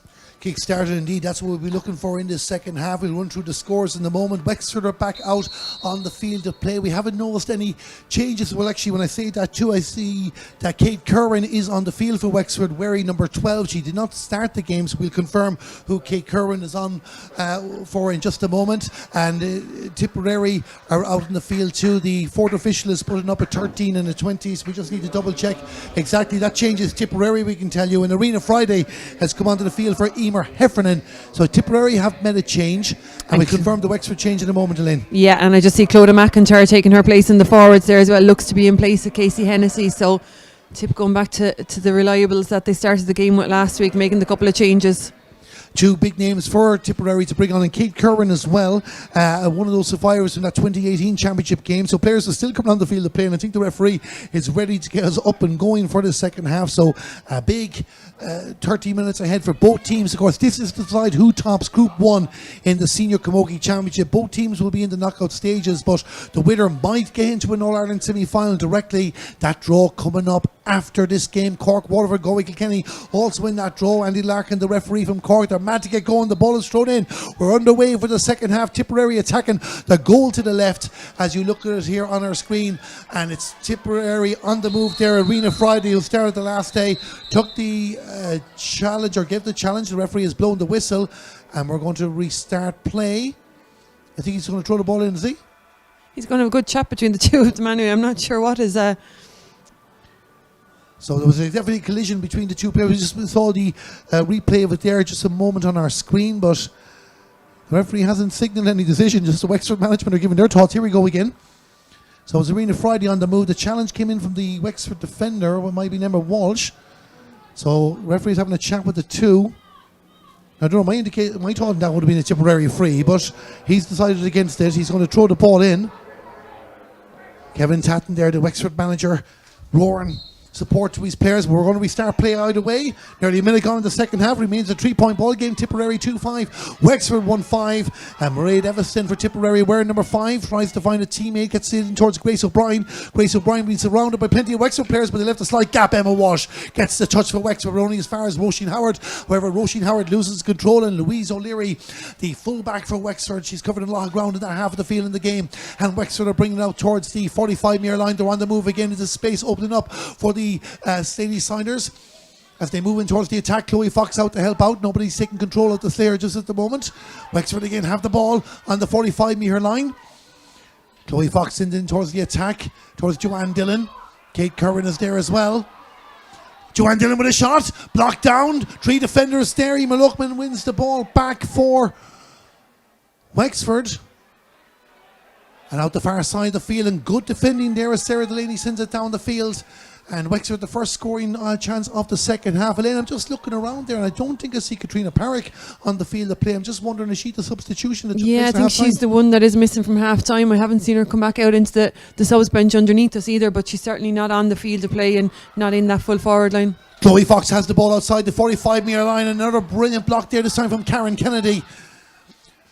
The skills of the game definitely on show, even if the scoring is low. And Tipperary trying to bring it up the field again through Arena Friday. Arena Friday has scored a point in the championship so far this year. The player from Knockavilla Kickham's. Amy Cardiff wears number 8 for Wexford, but it's Tipperary on the move through Roisin Howard. And Roisin Howard, the hand was out. The foul committed by Jackie Quickly, and it's going to be a free out for Tipperary. I don't think Cottavan will be coming out to take this, so we'll see. Will only Slary come up, or one of the defenders know? So it's going to be Aoife McGrath. So the second half just taking a bit of time to settle there. Started off very fast, just slowed down the last couple of moments. Aoife McGrath just outside her own 65-metre line. Does a Tipperary player receiving attention off camera? I think it's Mary Ryan, maybe just for a little bit of attention on the hand, and notably she got two super bit of defensive plays there in the last couple of plays. She got a lovely hook on Chloe Fox just in front of us here, and then I think it was her body on the line in front of Joanne Dillon's shot at the far side there as well. So, a super player for Tipperary, and they'll be anxious to get her back into the fray as quickly as they can. Mary Ryan, her 17th season representing Tipperary. When she came into a dressing room, it was full of All-Ireland champions, but she has led the revival. Tipperary definitely championship contenders. Can they get to Croke Park this year? Time will tell. Play continues on inside the 45-metre line, the far side of the field. Tipperary in control. They want to get back into a 2-score lead. They had a 6-point advantage before the Wexford goal before half-time, but again the little touches. Both teams struggling to string a few passes together. Ray Everson sending one in down the direction of Corinne Blair. She pushed up into the attack. Tipperary have the ball. Caught the Vans come out trying to pick out Roisin Howard, and just gets away the third player, and Wexford having again through Louise O'Leary. Louise O'Leary sending it up, and Wexford on the move again. Then the Bulger has moved between the two 45s, the box-to-box player. Jackie Quigley, where's number 30? Gives it to Amy Cardiff, and Amy Cardiff sending it down, trying to isolate Joanne Dillon. Joanne Dillon did well the first time of asking. She has the ball, goes and run, goes with a shot. Great defending again from Wexford. It's gone out for a 45. But Wexford, that's two opportunities at the start of the second half. Even if they haven't got the clear shot at goal, great defending for Emer Luckman on that occasion. They will probably get a score from this, you'd feel. Yeah, and Wexford have been isolating Joanne Dillon on the edge of the square there, and they aren't starting to get it. They're starting to win possession, and they just haven't been able to make it count maybe on the scoreboard just yet. But, they are hitting Tipperary on the counter-attack and getting that one-on-one inside there. We've been complimenting the Wexford defenders at times. Tipperary's defenders getting bodies in the way, blocking it down. And Chloe Fox for a 45 here. Can she get the first score of the second half? 5 minutes gone and still 2-5 to 1-5. Chloe Fox with the 45. Puts the ball over the bar. It's back to a 2-point ball game. The 36th minute of the match. It's Wexford 1-6, Tipperary 2-5. Certainly, and they're keeping themselves in this game, and they do look like they can threaten up front for a goal. They've had those couple of chances there from Joanne Dillon in the last few minutes. So, if the longer they can stay in this game, the more chance they'll give themselves coming down the home straight. So Tipperary on the move again, in towards the attack. Cottevan comes out to get a touch of the ball. Shoulder committed afterwards. No fouls as the referee. Tipperary's management are not happy about that. Wexford on the move again. Chloe Fox outside the 45-metre line. She might have a go at the post, I should say. She'll be disappointed not to take advantage there. The ball goes to the right and wide. We're going to have a break up and play there at the moment for Cottevan. What did you make of that, Helene? Yeah, I thought she was taken out of it off the ball, to be perfectly honest. She had the ball well gone, or she was well gone from the ball when the challenge came. And, Tip had the advantage from the middle of the field from Karen Kennedy's attack, and probably a little bit of miscontrol from Cott there. He allowed the ball to knock out, but had flicked it away. Yeah, we just seen the challenge there again. The shoulder hit. Referee decided it was a fair shoulder to shoulder, but the ball wasn't there. So I think the linesman's out having a word with the referee. So we wonder if there's anything to do with that incident or something said off the field. Yeah, and all this stop-start really isn't helping the flow of the game, or it's not allowing the game to break into any kind of a flow. I don't think, we've had a good few stoppages and 8 minutes over in that first half. So I think it's just maybe contributing to the game really not breaking into life just yet. No, and certainly we'd like to see that too. It's kind of similar enough to the game between Galway and Kilkenny yesterday, and then suddenly in the second half it got going, and really what a finish to the game it was. Galway 1-point winners in that particular game. It's tight here, only 2 between the teams. Tipperary with the ball. Mairead Evison sending it in towards a teammate there, doesn't find it. She came back for the breaking ball, took a challenge there, and both managements are looking very, very excited on the line. Great to see as well. It's a real championship field, but this is Roisin Howard. Roisin Howard trying to get away from the Wexford defenders on the move. 20-metre line, and Ciara O'Connor with a touch there. The danger not averted as Cottevan comes out to meet the ball, and Wexford getting the bodies in the way. She'll go for a pop at the post. Everett goes over the bar. An excellent score for Tipperary. Cottevan, she took a knock there afterwards, but she's gotten the point, and Tipperary 3 in front, 2-6 to 1-6. Yeah, she does so often for Tipperary, and they need a leader up front and really need a score. Cottevan is so often the person to stand up and do it, and doing it again on that occasion. But Tip probably contributing to their own downfall a little bit here on occasions, carrying the ball into a lot of tackles and into a lot of physical Wexford play, and putting themselves through hardship, maybe having to work very hard to get their scores up front. That is the Wexford manager, Kevin Tatton, but he won't be happy that his wing-back Emma Walsh has received a yellow card for that challenge. So Wexford, first card of the game, I believe. 3 points between them, 2-6 to 1-6. Linda Bulger, can Wexford respond now? Orla Sennett, where's number 9 for Wexford?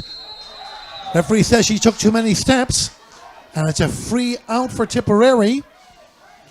So Tipperary getting the chance to get back control of this contest. And Aoife McGrath will restart the action between her own 45 and 65 metre lines.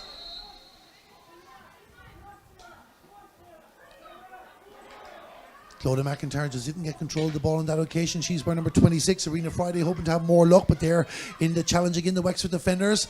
However, Arena Friday did well to get away from them. She puts the ball over the bar. 2 quick scores for Tipperary.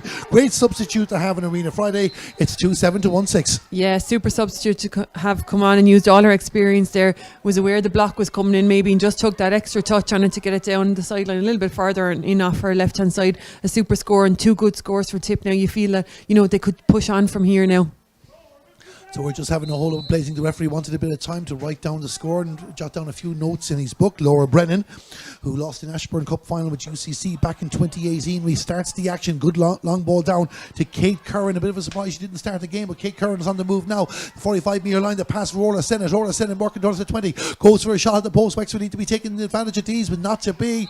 It's a poor wide, I have to say. I think it's Wexford's third wide of the second half. We've only played 9.5 minutes, 5 in total, and some of them, Elaine, they should have done better with. Yeah, and that would have been a great response to that Tipperary score at the other end, but I suppose just maybe not as all out as clinical up front, and that certainly isn't one that they should maybe have got something more from. Tipperary needs to be careful there. Mairead Evanston doing very, very well to win the ball. Down in towards the attack again for Contevan. Emma Walsh gets the touch. She got a knock afterwards. There's another Wexford player on the ground, but I think she was just lying down for a moment, Anya Lacey. And the referee has said it's going to be a Wexford free out. So just over 10 minutes gone in the second half here of this All-Ireland Senior Camogie Championship game. Group 1, Tipperary 2-7, Wexford 1-6. 4 points between them, but you can change on a sixpence if Wexford can get a goal. A goal for Tipperary could finish this off. Definitely not decided yet anyway. Touchdown there by Maeve Sennett. Leaves it off for Orla Sennett. Number 10 is an Ahern, and Ahern goes to the post. Wexford could do with a score now, and they have got the score. And Ahern puts the ball over the bar, her second score of the game, and it's back to 3 points, 1-7 to 2-7. Yeah, and another well-worked score and good work rate out of the Wexford forwards, stopped the attempted tip clearance and then got the bodies in and got the ball out to an Ahern on the sideline here, and a super score from her and just the response they needed. And Ahern, one of the new generation of Aula de Balloch. They have club championship action to look forward to later in the year. Wexford on the move again. Of course, just one score between the teams. Tipperary under pressure, but Mairead Evanston has dealt with it very well at right wing back. Loses control of the ball. Wexford will restart the action. A little bit of niggle in the game, it has to be said. Both teams just eager to get on with it as well, and probably feel at times that they can't get the flow going that we were talking about already. You can see Chloe Fox there. I think she was more interested in thundering into a Tipperary player for the moment, but she will restart playing with a sideline. Yeah, and not two teams maybe that would have had a whole lot of history over the last couple of years, but they're certainly building up a bit of niggle here ahead of any future encounters. But Tip probably putting themselves under a little bit of pressure at the moment from their own puck outs, and Anya Slattery has gone short on a couple of them, and a couple of them have been close run, and Wexford just turned them over here in their own half the field.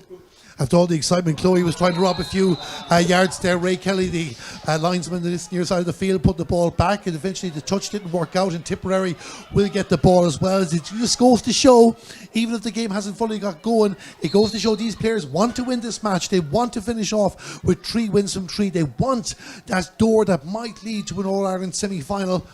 Aoife McGrath, where's number 7? And she's going to restart the action. Sending it down the left. Back for Arena Friday. Took the pass from Nicole Walsh. Crossfield ball. This is Clodagh McIntyre. Clodagh McIntyre getting away from Sarah Harding Kenny. Can she get a score? She finds a teammate. Gives the pass out in the direction of Contevan. On the 45 metre line, she'll go for the score. Goes for the shot. Was there ever a doubt? The ball goes over the bar and Tipperary get their point. 12 and a half minutes in. It's 4 between them again. 2-8 to 1-7. Yeah, she may be wearing 14 on her back, but how often do we see her coming out around on that loop and picking up the ball off Clodagh McIntyre on that occasion? Super speed from her, having been introduced at half time, and that's what she brings to that tip forward line, is her speed and, you know, great vision then to pick out Caughtavan in the pass. Ola Duarte Murray, devastating. Tipperary just playing with the ball a bit in their own half back line. They might get in trouble. The fourth player comes in to help out, but Wexford fighting for everything, especially Linda Bulger won't shirk a challenge. She gets the ball inside the 45-metre line. Aoife McGrath wins it back, gives it to Arena Friday, and Arena Friday with a long drive down towards the attack, and Caughtavan is really starting to make her presence felt in this All-Ireland Senior Camogie Championship match. She is there in front of the ball just trying to get control. It took a third Wexford player to get involved, and Maeve Senna puts the ball out over the line. It's going to be a line ball for Tipperary. It's a nice angle if somebody decided to have a go. We've already seen a sideline cut in this year's championship. Saoirse McCartan for down against Waterford, the opening day of the championship. Rebecca Henley did it twice last year. Caughtavan sends it inside. She was hoping Orla Dwyer would be on the end of that, not to be. Anya Lacey finds Emma Walsh. Emma Walsh sends it out, but Wexford need to be careful now. Ciara O'Connor has the ball, the arms are wrapped around her, and it's going to be a free out for Wexford. Not too long until the second half water break. Tipperary in control of the scoreboard, even if it's not anything clear yet. Mary Ryan sends it up towards Nicole Walsh. Nicole Walsh with a crossfield ball, a touch from a Wexford stick, but still fell for Caughtavan. Caughtavan will try and finish the pass that was originally meant for Roisin Howard. She wears number 11, and Roisin Howard there, the far side of the field, trying to turn inside Emma Walsh, get a bit of space. She gets a bit of space, moves inside even closer to the 20-metre line. The pass out the far side of the field, a chance for Clodagh McIntyre to go for the post, and she puts the ball to the right and wide. So it's a wide ball there, and it remains a 4-point ball game. Substitution taking place for Wexford. And Aoife O'Connor from St. Martin's, where number 23 comes on for Linda Bulger. So a few changes in both managements at half-time. First in play one for Kevin Tatton. Will restart the action with the Wexford goalkeeper. Well, he's actually blown for the water break, has the referee. It was just a hold up and play. We weren't too sure what was going on for a moment. So it is the water break, 15 minutes into the second half. 1-7 to Wexford, 2-8 to Tipperary. Elaine, your thoughts? Yeah, it's been a tight opening 15 minutes of the second half. You know, 3 points for Tipperary since half time, 2 for Wexford. Both have had their chances on both sides, and both have had a couple of wides that they won't be happy with. I think Wexford are bringing a real physicality to the game that maybe Tipperary haven't come up against to date in the championship, and struggling at times maybe to come to terms with it. But when they do create those chances up front, they are capable of taking them. That great score from Caughtavan there a few minutes ago was just testament to that. But again, both sides looked at potentially that there is goal threats up front as well, and a goal would be a massive score in this game at the moment. Wexford had those 2 opportunities at the start of the half as well. Now Tipperary's defending deserves credit for blocking them down too.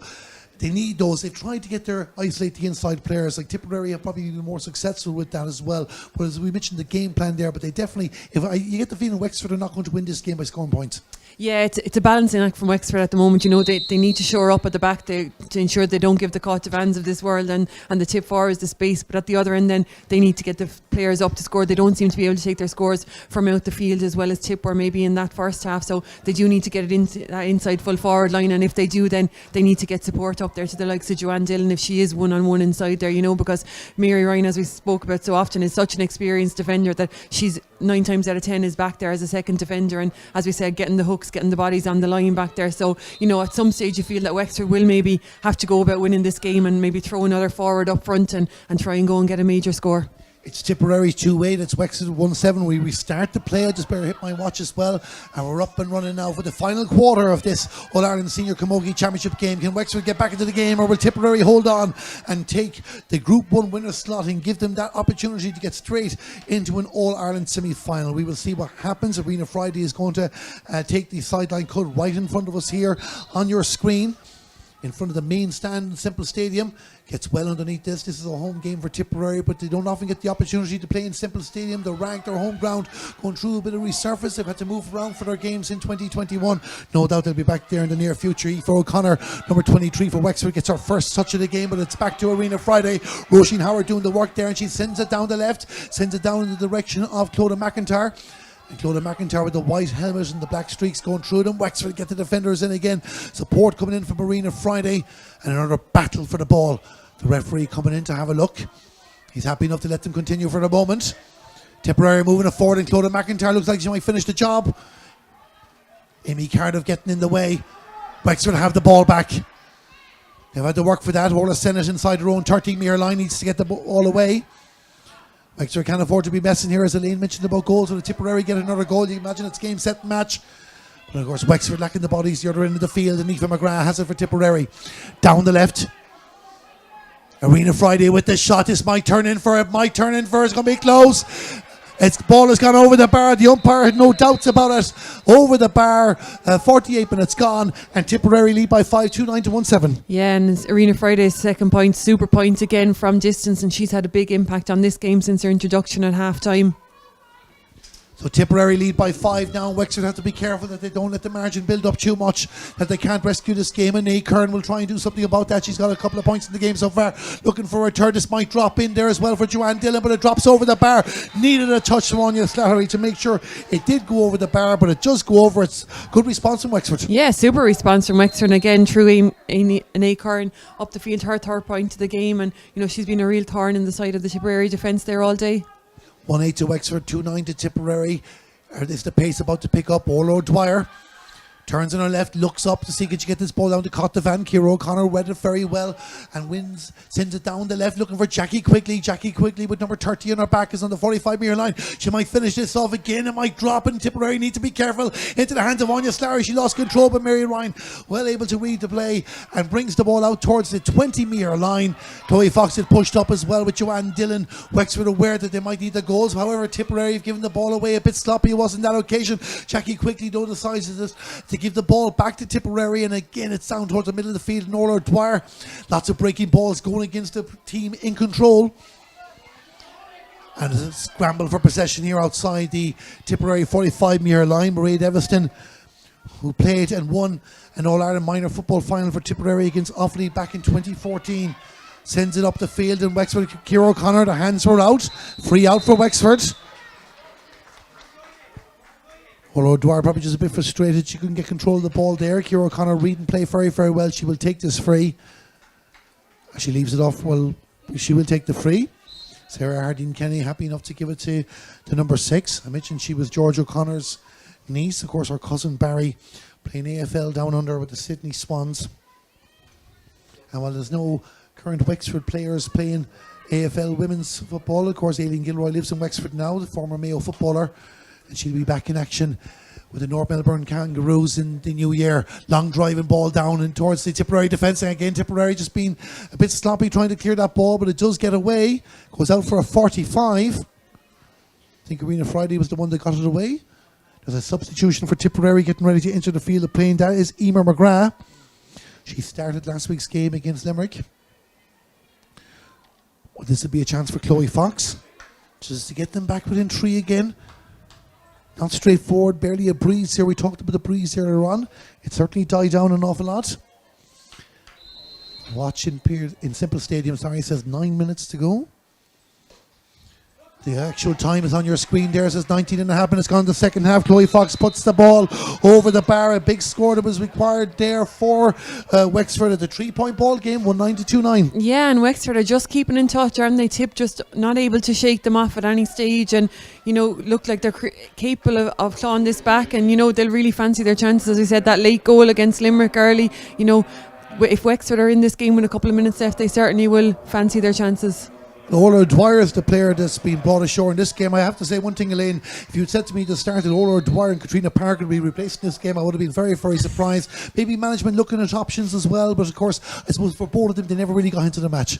No, and it's been hard for inside forwards, I think, to get on the game, on the ball. That both defences have really been on top and have been in mean form. Grace O'Brien led the pass off there. I think it was Karen Kennedy, but it goes to the right and wide for Tipperary. Another substitution taking place in front of us. Aoife Guiney, a player that has done well in the league campaign this year. She's coming onto the field to play for Wexford. Very, very dangerous forward, giving a bit of space too, and she could be sent in with the instructions to try and get a goal and get back into this game. It's still all to play for. 3 points between the teams, 2-9 to 1-9. And we're just confirming there that Orla Sennett is the player that's come off the field of play, so plenty of substitutions now from the management teams. We'll watch the action on the field of play. Grace O'Brien sends it down the right.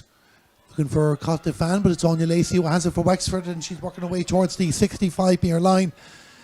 A bit of tennis here might be involved. Grace O'Brien wins it back for Tipperary, being put under pressure by Kate Kerwin. The ball's in the middle of the field. Nicole Walsh lays the pass off. Looking to see, can they get the attacker in the ball in the play? Emer McGrath has a shot and a save there from Laura Brennan, out for the 45, and just like that Tipperary get a goal scoring opportunity, possession overturned and down into the attack. It could have been that third Tipperary goal. Yeah, I think both sets of management teams looking to put in players and to hope we're going to find a goal to win this game, and McGrath did so well there to win that ball. You know, Sarah Harding-Kenny got back to her and managed to spoil the initial attempt, but McGrath managed to get it back up again and force the save out of Laura Brennan in the goal, and out for a 45 now for Cotlifan. Cotlifan now, Wexford already 2:45's gone over the bar through Chloe Fox. Cotlifan to try and restore a 4-point advantage. You can see in your screen 8 minutes to go here in Simple Stadium in Thurles. Cotlifan looking for another score in her impressive tally in this match. She scored 1 try so far. Goes for the 45. The umpire seems to like it, and it goes over the bar. Cotlifan gets the score. 8 minutes to go. It's 2:10 to 1-9. Yeah, and another substitute for Tipperary there as Miriam Campion enters the fray in place of Corrine Blair. You know, Corrine got her chance to 2 great scores in the first half, moved to wing forward there at half time, and you know, Miriam Campion has been a sub who's been introduced for Tip the last couple of weeks and has had a huge impact on games when she's come in. So, you know, Bill Mullaney now looking to probably finish maybe with his strongest 15. So Bill Mullaney making the changes there, making sure everybody gets a look out as well. 4 points between the teams. Laura Brannan sends the ball down between the 45 and the 65-metre line, but it's won back by Tipperary. Rena Friday sending it down the left flank there, looking for Emer McGrath. Just gets away from her on that occasion. It'll be a line ball for Wexford. The clock is not their friend now at this stage. Wexford in 2019 had to win the relegation final against Meath to make sure they stayed playing Senior Championship Camogie. They were relegated that same season in the league, will still play Division 2 for 2022. But in the Championship, they are one of the top 6 teams in the country again. They've spilled possession though. It's back with Tipperary, back with Grace O'Brien. Referee not happy with something, wants players to push back. Grace O'Brien sending it down the left, trying to find the 2 attackers inside.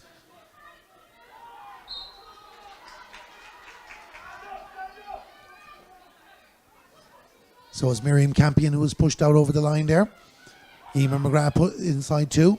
Cotlifan coming out the field, and battles in the middle of the park. Nice little touch there from Marina Friday to find Cotlifan. As I mentioned, she was out in the middle of the field. Nicole Walsh involved with the play, and Grace O'Brien sent it in towards the attack, looking for Roisin Howard. Roisin Howard has the ball at the 20-metre line, being challenged by Sarah Harding-Kenny. Continues to keep going, options to the left, options to the right. She decided to go herself and was stopped in her tracks by Anya Lacey. However, the danger not averted. Cotlifan goes for the shot at the post, puts the ball over the bar for Tipperary, and they're gone 5 in front of Lane, 6 minutes to go. Yeah, just starting to turn the screw a little bit now on that Wexford defence, you know. Working really well. Roisin Howard has been strong running all day, and you know, getting in there, maybe just didn't get the shot away herself, but again coming off the back of the ruck was Cotlifan, and a lovely little no hands hurl over the bar and a super score for Tip.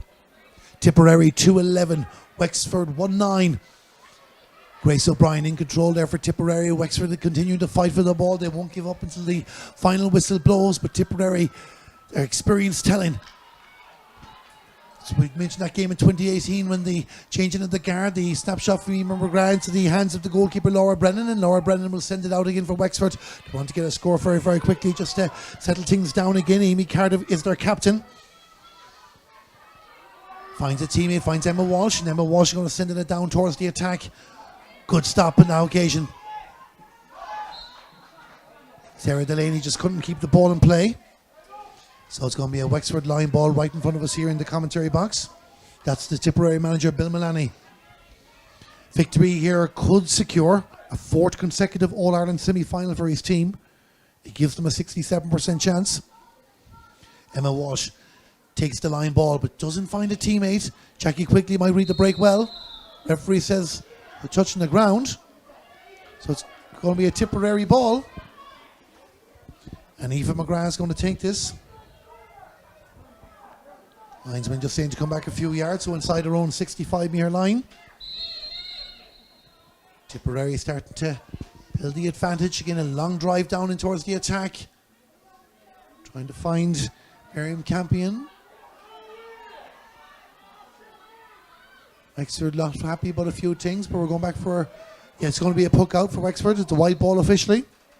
Yeah, I thought maybe it did take a touch off a Wexford hurl on the way out there, but umpire seemed confident that it was a wide ball, and a quick puck out from Laura Brennan in the Wexford goal. Ciara O'Connor out to Jackie Quigley, and Jackie Quigley will go on and move down the left to Ziva Guiney in front of her if she can get the ball to her inside the 45-metre line. This is Ziva Guiney's first chance to really test the Tipperary defence. Goes to ground, wins the free advantage has been given. Chloe Fox has possession, looks for the crossfield pass out towards Eve O'Connor. Eve O'Connor just gets away from her on the 20-metre line.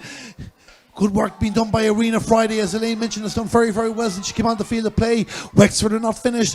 Needs to get something out of this. Amy Cardiff goes to the post, and the ball has gone over the bar. It was important that Wexford got a point. They do get the point. Amy Cardiff finishes off. 3 minutes to go, 4 points between them. Yeah, and a well-worked score from Wexford. You know, they'd recycled that ball all the way over from the left-hand side of the attack, came across to the right. The attempted shot was blocked and eventually recycled back out to Amy Cardiff. So a good score, a good team effort from Wexford on that occasion. Anya Slarry to restart the play. The clock continues to tick down. If Tipperary don't concede a goal, you'd imagine they get the job done, but they want some more points themselves. Emma Walsh bats the ball down, but Tipperary have control again. Oh, this is an opportunity inside there for Emer McGrath. Chance to wrap this up. A shot, a goal! A goal for Tipperary, and that's it done and dusted with just over 2.5 minutes to go. We'll see a replay either that in a moment, but it was the substitutes combining Miriam Campion, and this was her to give the pass into Emer McGrath, and Emer McGrath finishes into the back of the net lane, 3:11 to 1:10. Yeah, you just get the feeling when she was introduced by Bill Mullaney there into that full forward line that the instruction was to go in there and see if there was a goal in there, and credit to Miriam Campion, did really, really well to see the run of McGrath inside her, and a lovely well-weighted ball right into her path, and Emer McGrath was never going to miss from there. And A. Kern goes for his effort at the post, hits it over very, very well. A good response again for Wexford, brings it back to a 6-point ball game, and A. Kern has done well in this game. I think that's 3 points in play, she's had. A super game, yeah. 3 in the second half, I think, maybe even 1 in the first, but she's had it, you know, it's popped up all over the field for scores for Wexford, and a lot of them have come at a time when Wexford have really needed a response, so she's been a huge player up front for them today. I was just totting it up there as you were saying it exactly correctly. In 4 points for Nate Kern in this game, keeping our side in it, 3:11 to 1:11. As I think we are going to have another substitution taking place here. No indication, but we can see that Mag Byrne is coming on the field of play. Mag Byrne, a bit of a super sub for Wexford in this championship campaign. She scored 1-1 in the championship so far, got a goal in the victory against Offaly, even though she didn't start that day either. She is on the field of play. Is there time for her to get a goal, even possibly 2 goals, and let Wexford rescue this game? So we're just waiting until we start the action. Should the game finish in a draw, well, scoring difference will come into play. Tipperary hold the advantage in that department. So Wexford, if they want to top this group, they have to win it. They have to get 7 points somewhere in the closing stages of this match. They have the ball through Ciara O'Connor. Ciara O'Connor now moving between the 265-metre lines. We're in the final minute of normal time. Karen Kennedy wins it back. We'll be getting Elaine Aylward's thoughts on a player of the match in just a few moments. But we're watching Miriam Campion trying to set another opportunity up this time for Clodagh McIntyre. Clodagh McIntyre through with a shot, a goal! A goal for Tipperary, but there's no doubts about the winners of this match now. Clodagh McIntyre again, its substitutes combining. Miriam Campion setting up her second goal.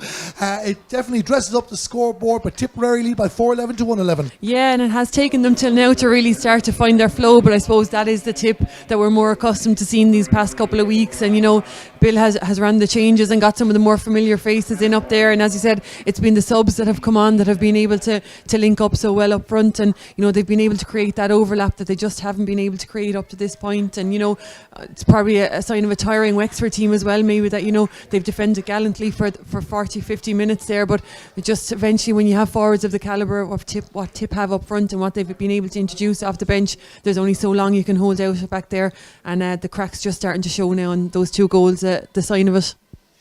Tipperary 4-11, Wexford 1-11. A Wexford player received a yellow card there as well. It might have been Sarah Hardine Kenny, and she was walking away from the referee as we looked. That was the hold up and played. 9 points between the teams. The next break in play, we haven't seen any indication yet exactly how much at a time is going to be played. We played nearly a minute of this contest. Tipperary in front by 9 points. It's going to be a free for Tipperary, and we'll watch the play, Elaine, but we might run through the contenders and your overall player of the match.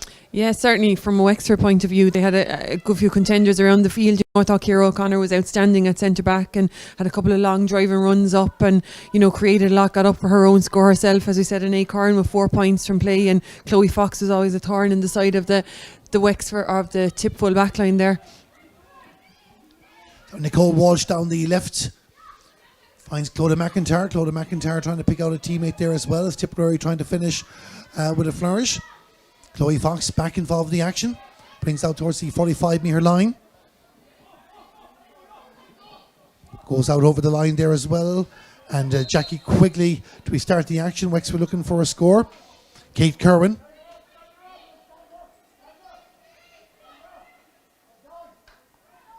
Just again, Tipperary battling in hard there on the 45-metre line. We'll go back to Elaine in just a moment there. Karen Kennedy gives the pass outside, and Tipperary on the move again. Long drive down from Jean Kelly in towards the attack, trying to find Emer McGrath again. Wexford have possession. They'll bring the ball out through Maeve Sennett. Sorry, Elaine, for cutting in there as well. You were just running through some of the players. Yeah, no, just letting the play develop there from a Tip point of view, I suppose. Look, Arena Friday introduced at half-time. I thought it had a huge impact on that second game and really started to get Tip motoring around the middle of the field. Up front, as I said, Roisin Howard was super all day. Mag Byrne there just going on the attack there, gets a touch off the defender out for a 45 as well. Wexford continuing their challenge. It looks like it'll be another 45 for Chloe Fox and a chance for her to try and get her third of the afternoon. Yeah, and I suppose look up front again, Caught Devan, always a contender for player of the match any day, Tipperary play. But for me, I suppose Tip built this win from their defence today, and I thought the three members of the half back line were outstanding at different stages during the day, but ultimately throughout I just thought for her composure and just her organisation back there to keep everything intact from a Tip, I thought Mary Ryan was outstanding at full back, and for me she was the player of the match today. As I said, got a lovely hook on Chloe Fox, an attempted Chloe Fox point here at one stage, and then got across, got her body on the line for a block on the far side. So I think just epitomised everything good about Tip from the back today. So Mary Ryan, player of the match. Mary Ryan is player of the match, and you would have just heard there as well, the referee has blown the final whistle, and Tipperary have beaten Wexford by 4-11 to 1-11, finishing off with a couple of late goals from substitutes, Emer McGrath and Clodagh McIntyre for a 9-point victory. Chloe Fox missing that 45. Elaine, you kind of summed up most of the game already, but I'll give you a moment for your final thoughts.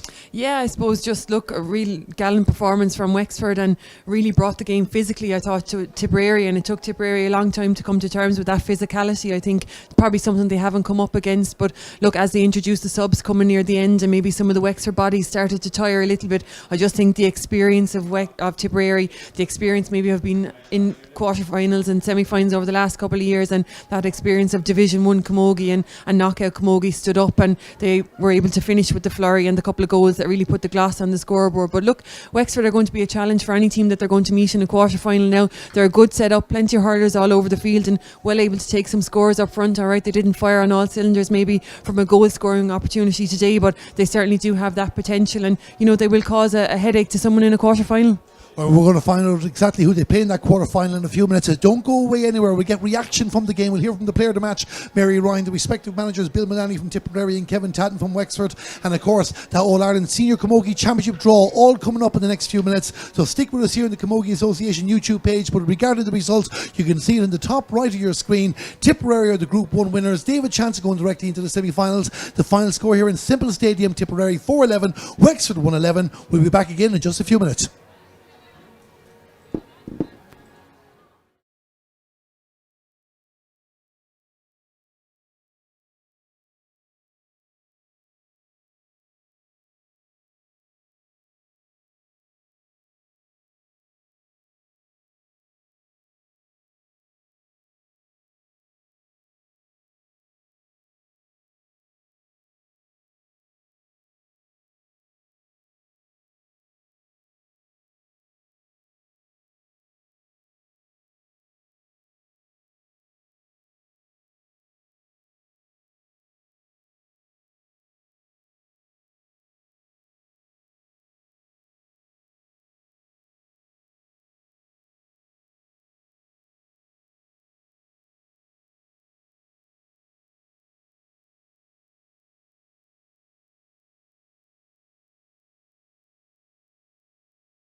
So welcome back here to Simple Stadium, and all the excitement going to happen in the next couple of moments. As we mentioned, we will have the draw for the All-Ireland quarter-finals and the All-Ireland senior relegation playoffs as well. We'll get to that in a moment. One person will be interested to keep an eye on this draw, of course, is our player of the match, Mary Ryan from Tipperary. And Mary, first, congratulations. We were just talking before we went live there. Physical battle, tough 3 weeks, but Tipperary are Group 1 winners.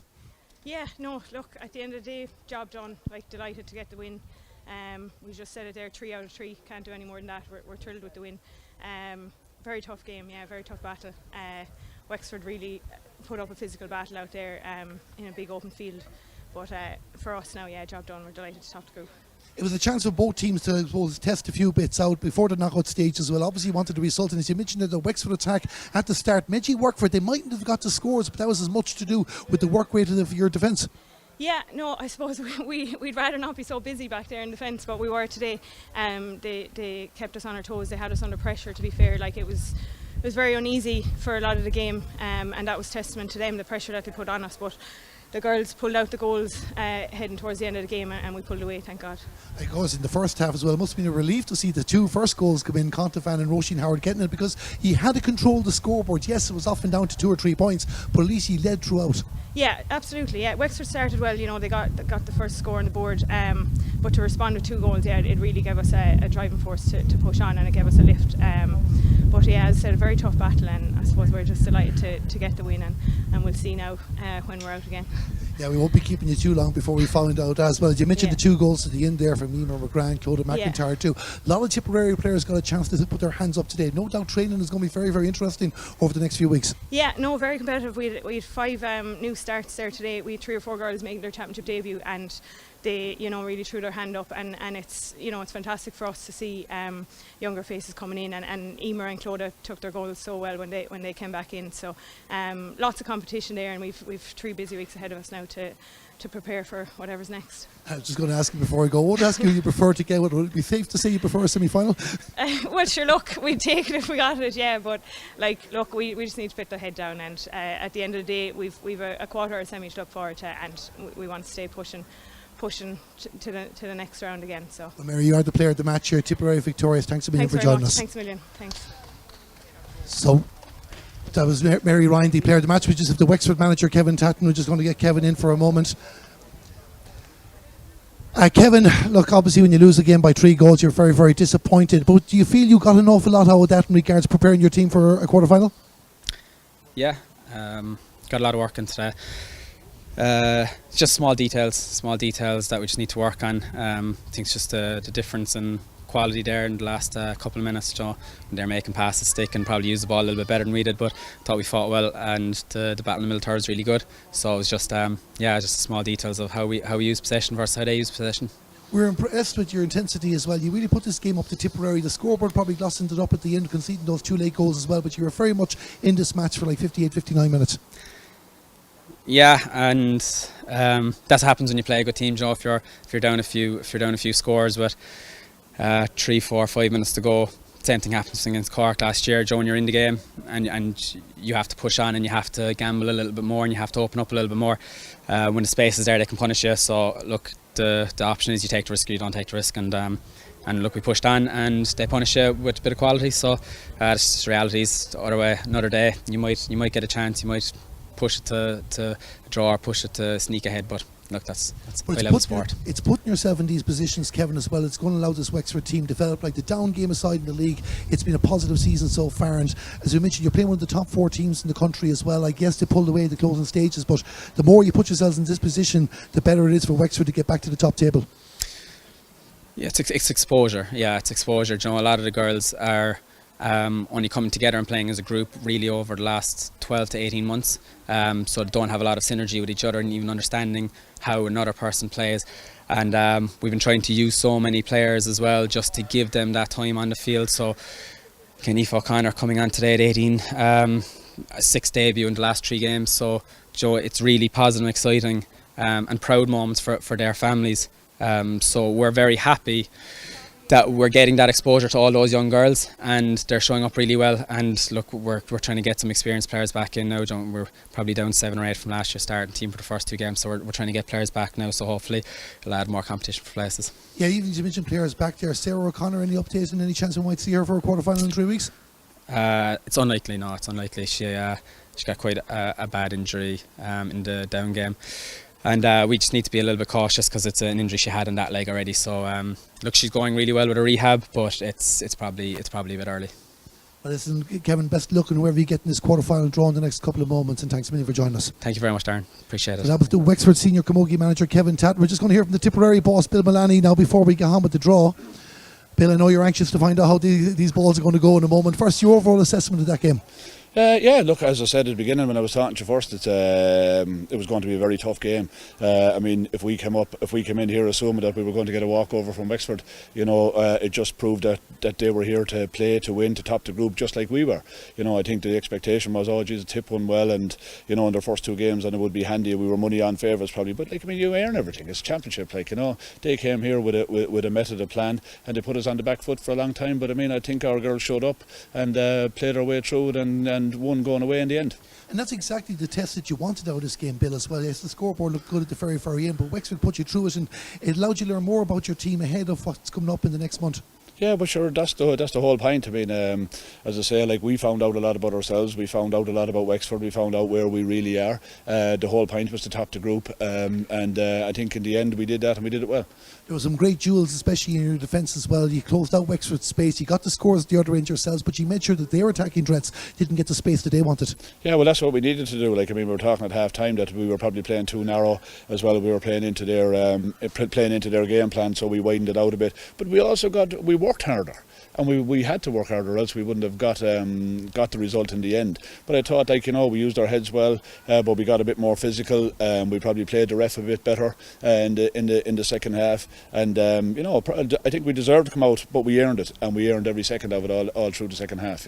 One thing you'll be happy about is the influence of your substitutes, not just the 2 goal scorers, and Emer McGrath and Claudia McIntyre, but Miriam Campion set up those 2 goals. Irina Friday really worked hard when she came on the field to play as well, and that's exactly what you want as well for more than just 15 players fighting for a spot. Yeah, look, I say it every time with your colleague as well. Anytime before and after these matches, panel is king. If you don't have a panel and you don't know what your panel is going to be like, we went in against Galway last year. We had 4 injuries and we hadn't given enough time, and we didn't know what our best panel was, or our best mix. That was the whole intention of starting today. Give players more time. We did it last week. We did it the week before as well. And if we're going to drive on, take on Kilkenny, Cork, Galway in the next round or the round after or whatever like that, we have to have a panel. And if it's a concept that just has to be bought into, and I know some girls will be disappointed that they don't get on again enough game time, but there's only 15 playing and 15 subs. Or 5 subs, sorry. And finally, before you go, as you mentioned 15 as well, 15 scores today. Yes, Wexford had hard at times as well. Do you feel there was an improvement in your shooting, even in, not in regards to numbers, but in regards to the chances that you got? Yeah, I thought the shooting, I thought our decision making got better as the game went on. That we were picking the player in the best position and taking the scores better. I think we were under pressure in the first half. We were rushed a bit, but that's a credit to Wexford. They're a good team. They're an improving team, and they're a team that shouldn't be underestimated.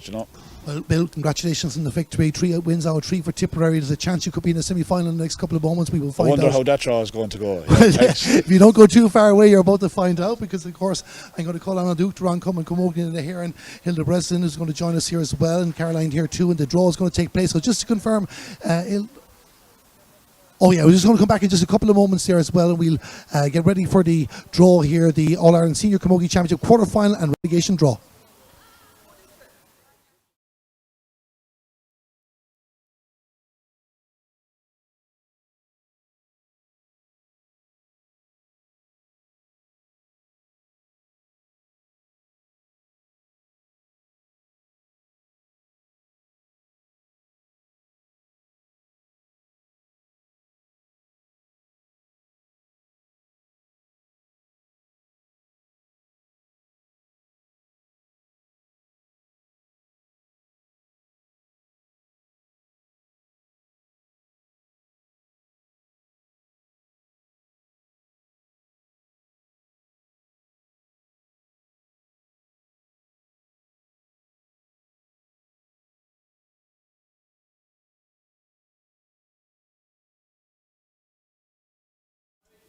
So welcome back here to Semple Stadium in Thurles, and I'm joined now by Uachtaráin Camogan in the here and Hilda Breslin, and we're going to do the championship draws for both the All-Ireland senior quarterfinals and the senior relegation.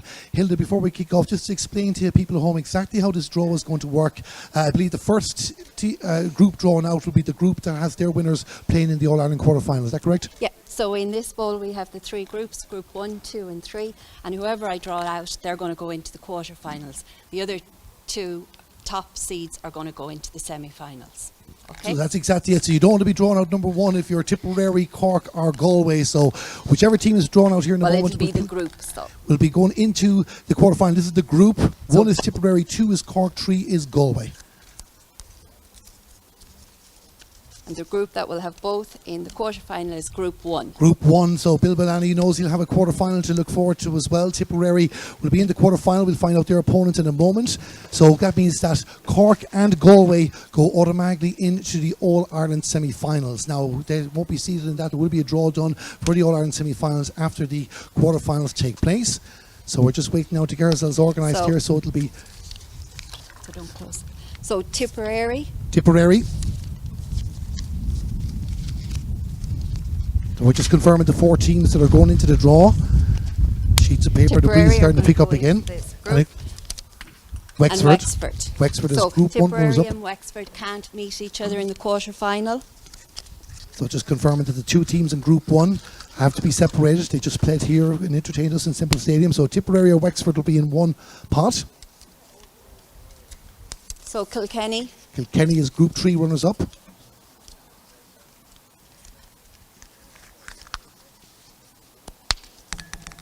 And Waterford. And Waterford is Group 2 runners up. So it'll be Tipperary or Wexford against Kilkenny or Waterford. That's pretty much how these 2 fixtures will go. They take place the weekend of the 21st of August. So the first team drawn out from pot 1 is going to be Tipperary. It's Tipperary. So Tipperary now about to find out their opponents. The first quarterfinal of the 2021 All-Ireland Senior Camogie Championship. Tipperary against Waterford, a repeat of last year's game in the quarterfinals. So just to confirm the second quarterfinal. And that is going to be Wexford. Wexford. We have a Munster derby. And we're about to confirm now a Leinster derby.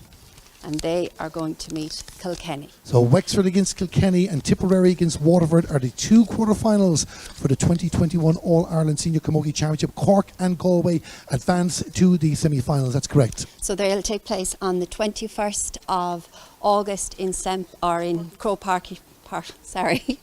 Páirc Cueve in Cork on the 21st. So Páirc Cueve in Cork, a big double header to look forward to in 3 weeks' time. Wexford against Kilkenny, Tipperary against Waterford, Cork and Galway to be mixed in with the winners. So that is the All-Ireland Senior quarterfinal draw. I believe we're doing the relegation draw as well. We are. So I'll just confirm how the relegation draw is going to work out, and Hilda will correct me if I'm wrong. There's the 3 teams here again. The first team drawn out, they get into the relegation final directly, while the other 2 teams will meet in the relegation semi-final / playoff. So the team that will go straight into the relegation final is Group 3 relegation, which is Westmeath. So Westmeath will go straight into the final. So Westmeath will be playing the relegation decider, and they'll play the losers of the other match. So Down and Offaly will play in the relegation semi-final. So that's just Group confirming the groups 2 there. and Group 3 relegation. So that will be Down and Offaly in the relegation semi-final. Hilda, just confirming, have we dates confirmed for those at the moment? The 14th or 15th is the relegation semi-final, and the 21st is the relegation final. So to confirm again, Down against Offaly in the Senior Championship relegation semi-final. The losers of that game will take on Westmeath. The first game, of course, the weekend 14th-15th of August. The second game, weekend 20th-21st, Westmeath. And the losers of that second game will be relegated to the Intermediate Championship in 2021. That's it. Hilda, thanks very much for joining Darren. us as well. And just while I have you here for a moment as well, group stage is over in the All-Ireland Senior Championship. Plenty of action still to go on the Intermediate Premier Junior Nancy Murray Cup as well. An exciting summer of camogie. I think so. We've got about 2 rounds of the Intermediate and Premier Junior for the next 2 weeks while we wait for the quarterfinals in the senior. We've had brilliant games. We've had a reduced championship. We had 3 rounds in each game, so we had extra groups, but they've been really competitive. Everybody's got a minimum of 3 games, so it's everything to play for. You saw here today Tipperary and Wexford. It was exceptionally competitive. Scoreline at the end probably flattered Tipperary a little bit with 2 late goals, but all the games have been like this, so we're really looking forward to the quarterfinals. The Intermediate and the Premier Junior, they're anyone's games at this stage. Nobody's out in front, so the next 2 weeks will tell us where we sit with them. And that's exactly the good point as well. When we're talking about quarterfinals in the Senior Championship in 3 weeks' time, there's some very exciting games happening next week as well. So if you're a camogie fan around the country, make sure you keep an eye out for live streams for everything, because it's going to be great entertainment. That's it, exactly. And more importantly, make sure you attend those games as well, because we've got the crowds back now, so we want them out there attending. And the big thing is Croke Park on the 12th of September, 40,000. Who wouldn't ask for more than that? And I tell you, after the year and a half that we've had, wouldn't it be just absolutely fantastic to celebrate camogie around the country if we can get that full 40,000 into Croke Park in the second week of September? Absolutely. Thanks, Ron, coming in here, and Hilda Breslin, thanks a million for joining us here for the live championship draws. We're going to get Elaine Aylward's thoughts on that in a moment as well. This was the draws from the All-Ireland Senior Camogie quarterfinals and the relegation playoffs. So Elaine's just coming back down here as well to join us to have a quick chat about that. So Elaine, first let's talk about the draws here as well. A Munster derby and a Leinster derby in the quarterfinals. Tipperary against Waterford, they're definitely fierce rivals now, and Kilkenny against Wexford is always going to pull them in. Yeah, absolutely. You know, Tip and Waterford are a new rivalry. They played earlier in the year, and Tip are now convincingly enough winners, I suppose, but Waterford have had a real rejuvenation since then and have really been on, you know, an upward spiral, so I'm sure they're looking forward to a quarter-final place. And, you know, Tip, a good win here today, topped the group, did all they could, and still in a quarter-final place. So, you know, they'll go back to training Tuesday night, and, you know, they've been in quarter-finals, they've been in semi-finals, they know that the next step on, they'll have to overcome Waterford. So, huge battle there, I'm sure, in 3 weeks' time. And similar to Wexford and Kilkenny, you know, Kilkenny beaten yesterday by Galway, 2 teams that really seem to bring out the best in one another, and Wexford haven't had been defeated here today, but I think can take great solace from today's performance. You know, they pushed Tip all the way, and they'll be aware that Tip, you probably should have bet Kilkenny earlier in the year in the league. So, you know, huge opportunity for Wexford, I think, to get a shot at the All-Ireland champions in an All-Ireland quarter-final. As we take that second game there first as well, Wexford will be disappointed with the final scoreline in this game, losing by 9 points in the end. A lot of positive signs the way they were able to get to the pace of the game. The question marks are still out about Kilkenny's form, despite the fact that they won the league. Now, we won't read too much into the defeat to Galway yesterday as well, but Wexford won't be going into that game thinking that this is their last round as championship. No, I don't think so, and I think today's game will have brought Wexford on. You know, Kevin touched on it there about, you know, playing the higher divisions and just getting exposure to that kind of level of camogie, and they certainly got it for 50-60 minutes there today. And, you know, it came to a point in the game where they had to stick or twist, and I suppose they twisted and they went for it and they pushed forward a little bit, let themselves opens at the back, and Tip then just had the skill and I suppose the skill set to just finish off the couple of goals. And as Hilda said, that scoreline probably flattered Tip in the end. They got the couple of goals, but, you know, had to work hard for them. So if Wexford bring that intensity, that physicality and that work rate to Kilkenny in 3 weeks' time, they certainly put it up to the All-Ireland champions. Bill Mullany was here to watch the draw as well. He left as soon as his team were drawn against Waterford. They've played in the last few quarterfinals as well. Tipperary have had the edge. Would he be happy? Well, I'm assuming he would have preferred to be in a semi-final, but based on the fact that he's in a quarterfinal, will he be happy with that draw? Yeah, I heard some members of the Tip backroom team say same as normal or whatever. So they have met in the last couple of years at this stage, I suppose. And, you know, there are 2 teams that were teed up to be the 2 coming teams the last couple of years. Tip have probably pushed that a little bit further ahead than Waterford, and certainly would have said that early stages this year. But as I said, Waterford have had a real revival, and I think they will put it up to Tip. You know, there won't be a team, Bill spoke about it here, didn't take Wexford for granted coming here today, and he certainly won't be taking Waterford for granted going to Páirc Uí Chaoimh in 3 weeks' time. Waterford had a disappointing league. They got relegated to Division 2, but of course they've really stepped up in this championship with their victories, the 2 victories against Down and Dublin to secure their place, and they put it up to Cork for long stretches of yesterday's match as well. This is their big game. Their target this year is a semi-final. Like for Waterford, this is the game they've been waiting for all year. Yeah, I think it has to be. You know, they're a team that have been knocking on the door as well at quarter-final stages for the past number of years, and just haven't been able to take that step up. And to be fair, it probably looked unlikely during the league that they were going to even make the knockout stages of the championship, and I don't think I'm being unfair to them in that. They were relegated, had a couple of poor performances and maybe just didn't get the rub of the green that they needed, but have certainly bounced back in Championship. Massive wins against Down and a massive win last weekend again when they went to Dublin and reversed that relegation final defeat from earlier in the year. So they'll carry huge momentum into this game. Alright, they didn't get the win in Cork yesterday, but as you said, put it up to Cork for long periods of the time and seem to be able to start to rack up a few scores as well. So I certainly think they'll have no fear, and a semi-final should be well within their reach.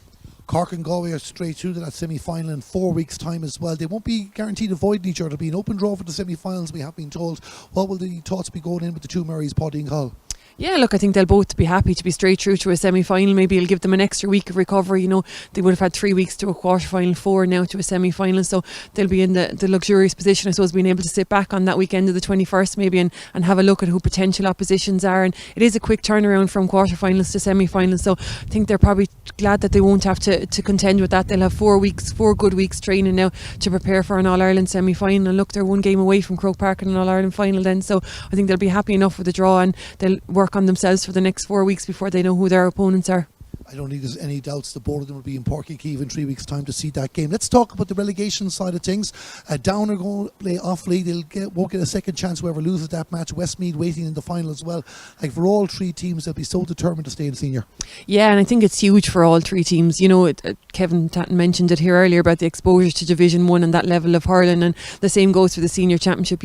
It's a slippery slope sometimes that if you drop back down, it's very hard to get back up. That intermediate championship is a hugely competitive championship, so I don't think any team will want to fall back down into it. Obviously one is ultimately going to, but huge games now for those teams in the next couple of weeks, and a lot rests on them, I suppose, in as regards to their championship ambitions for the coming years. And senior is the ultimate aim. It's where every team wants to play in, and those three teams will be anxious to stay at senior. A lot to fight for across all the divisions over the next few weeks, and especially in regards to trying to win the O'Duffy Cup or the relegation.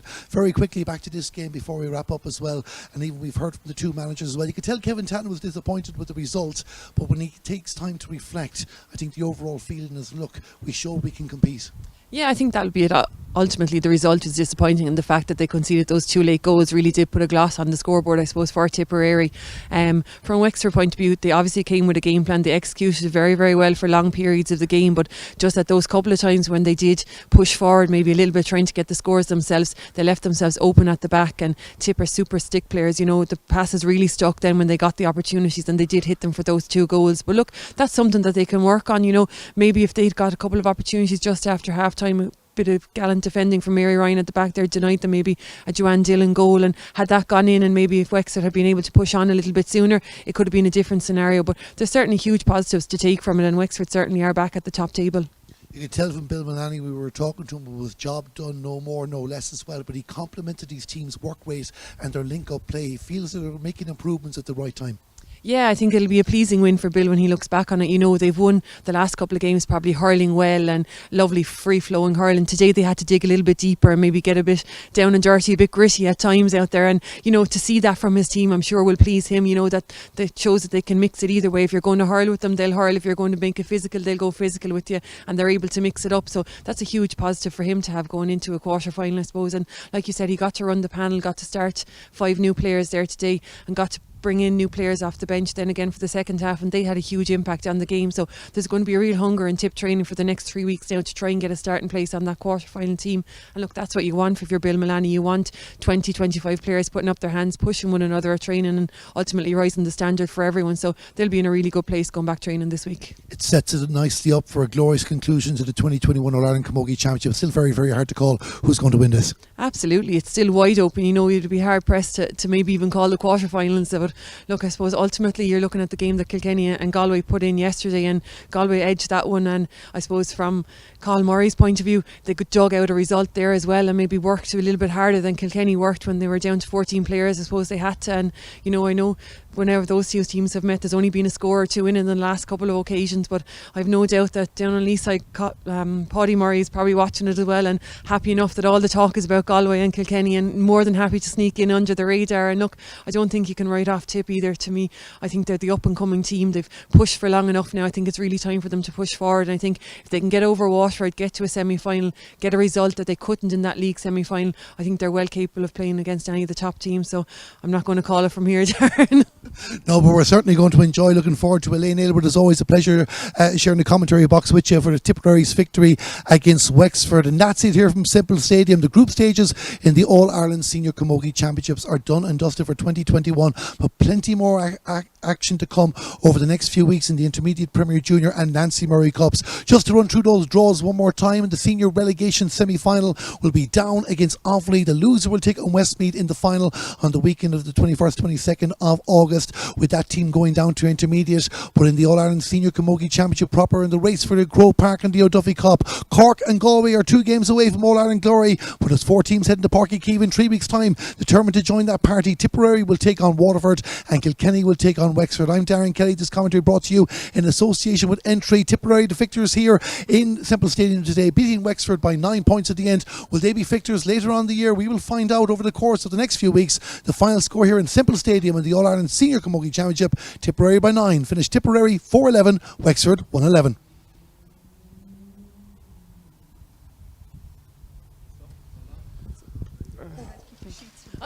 It's going to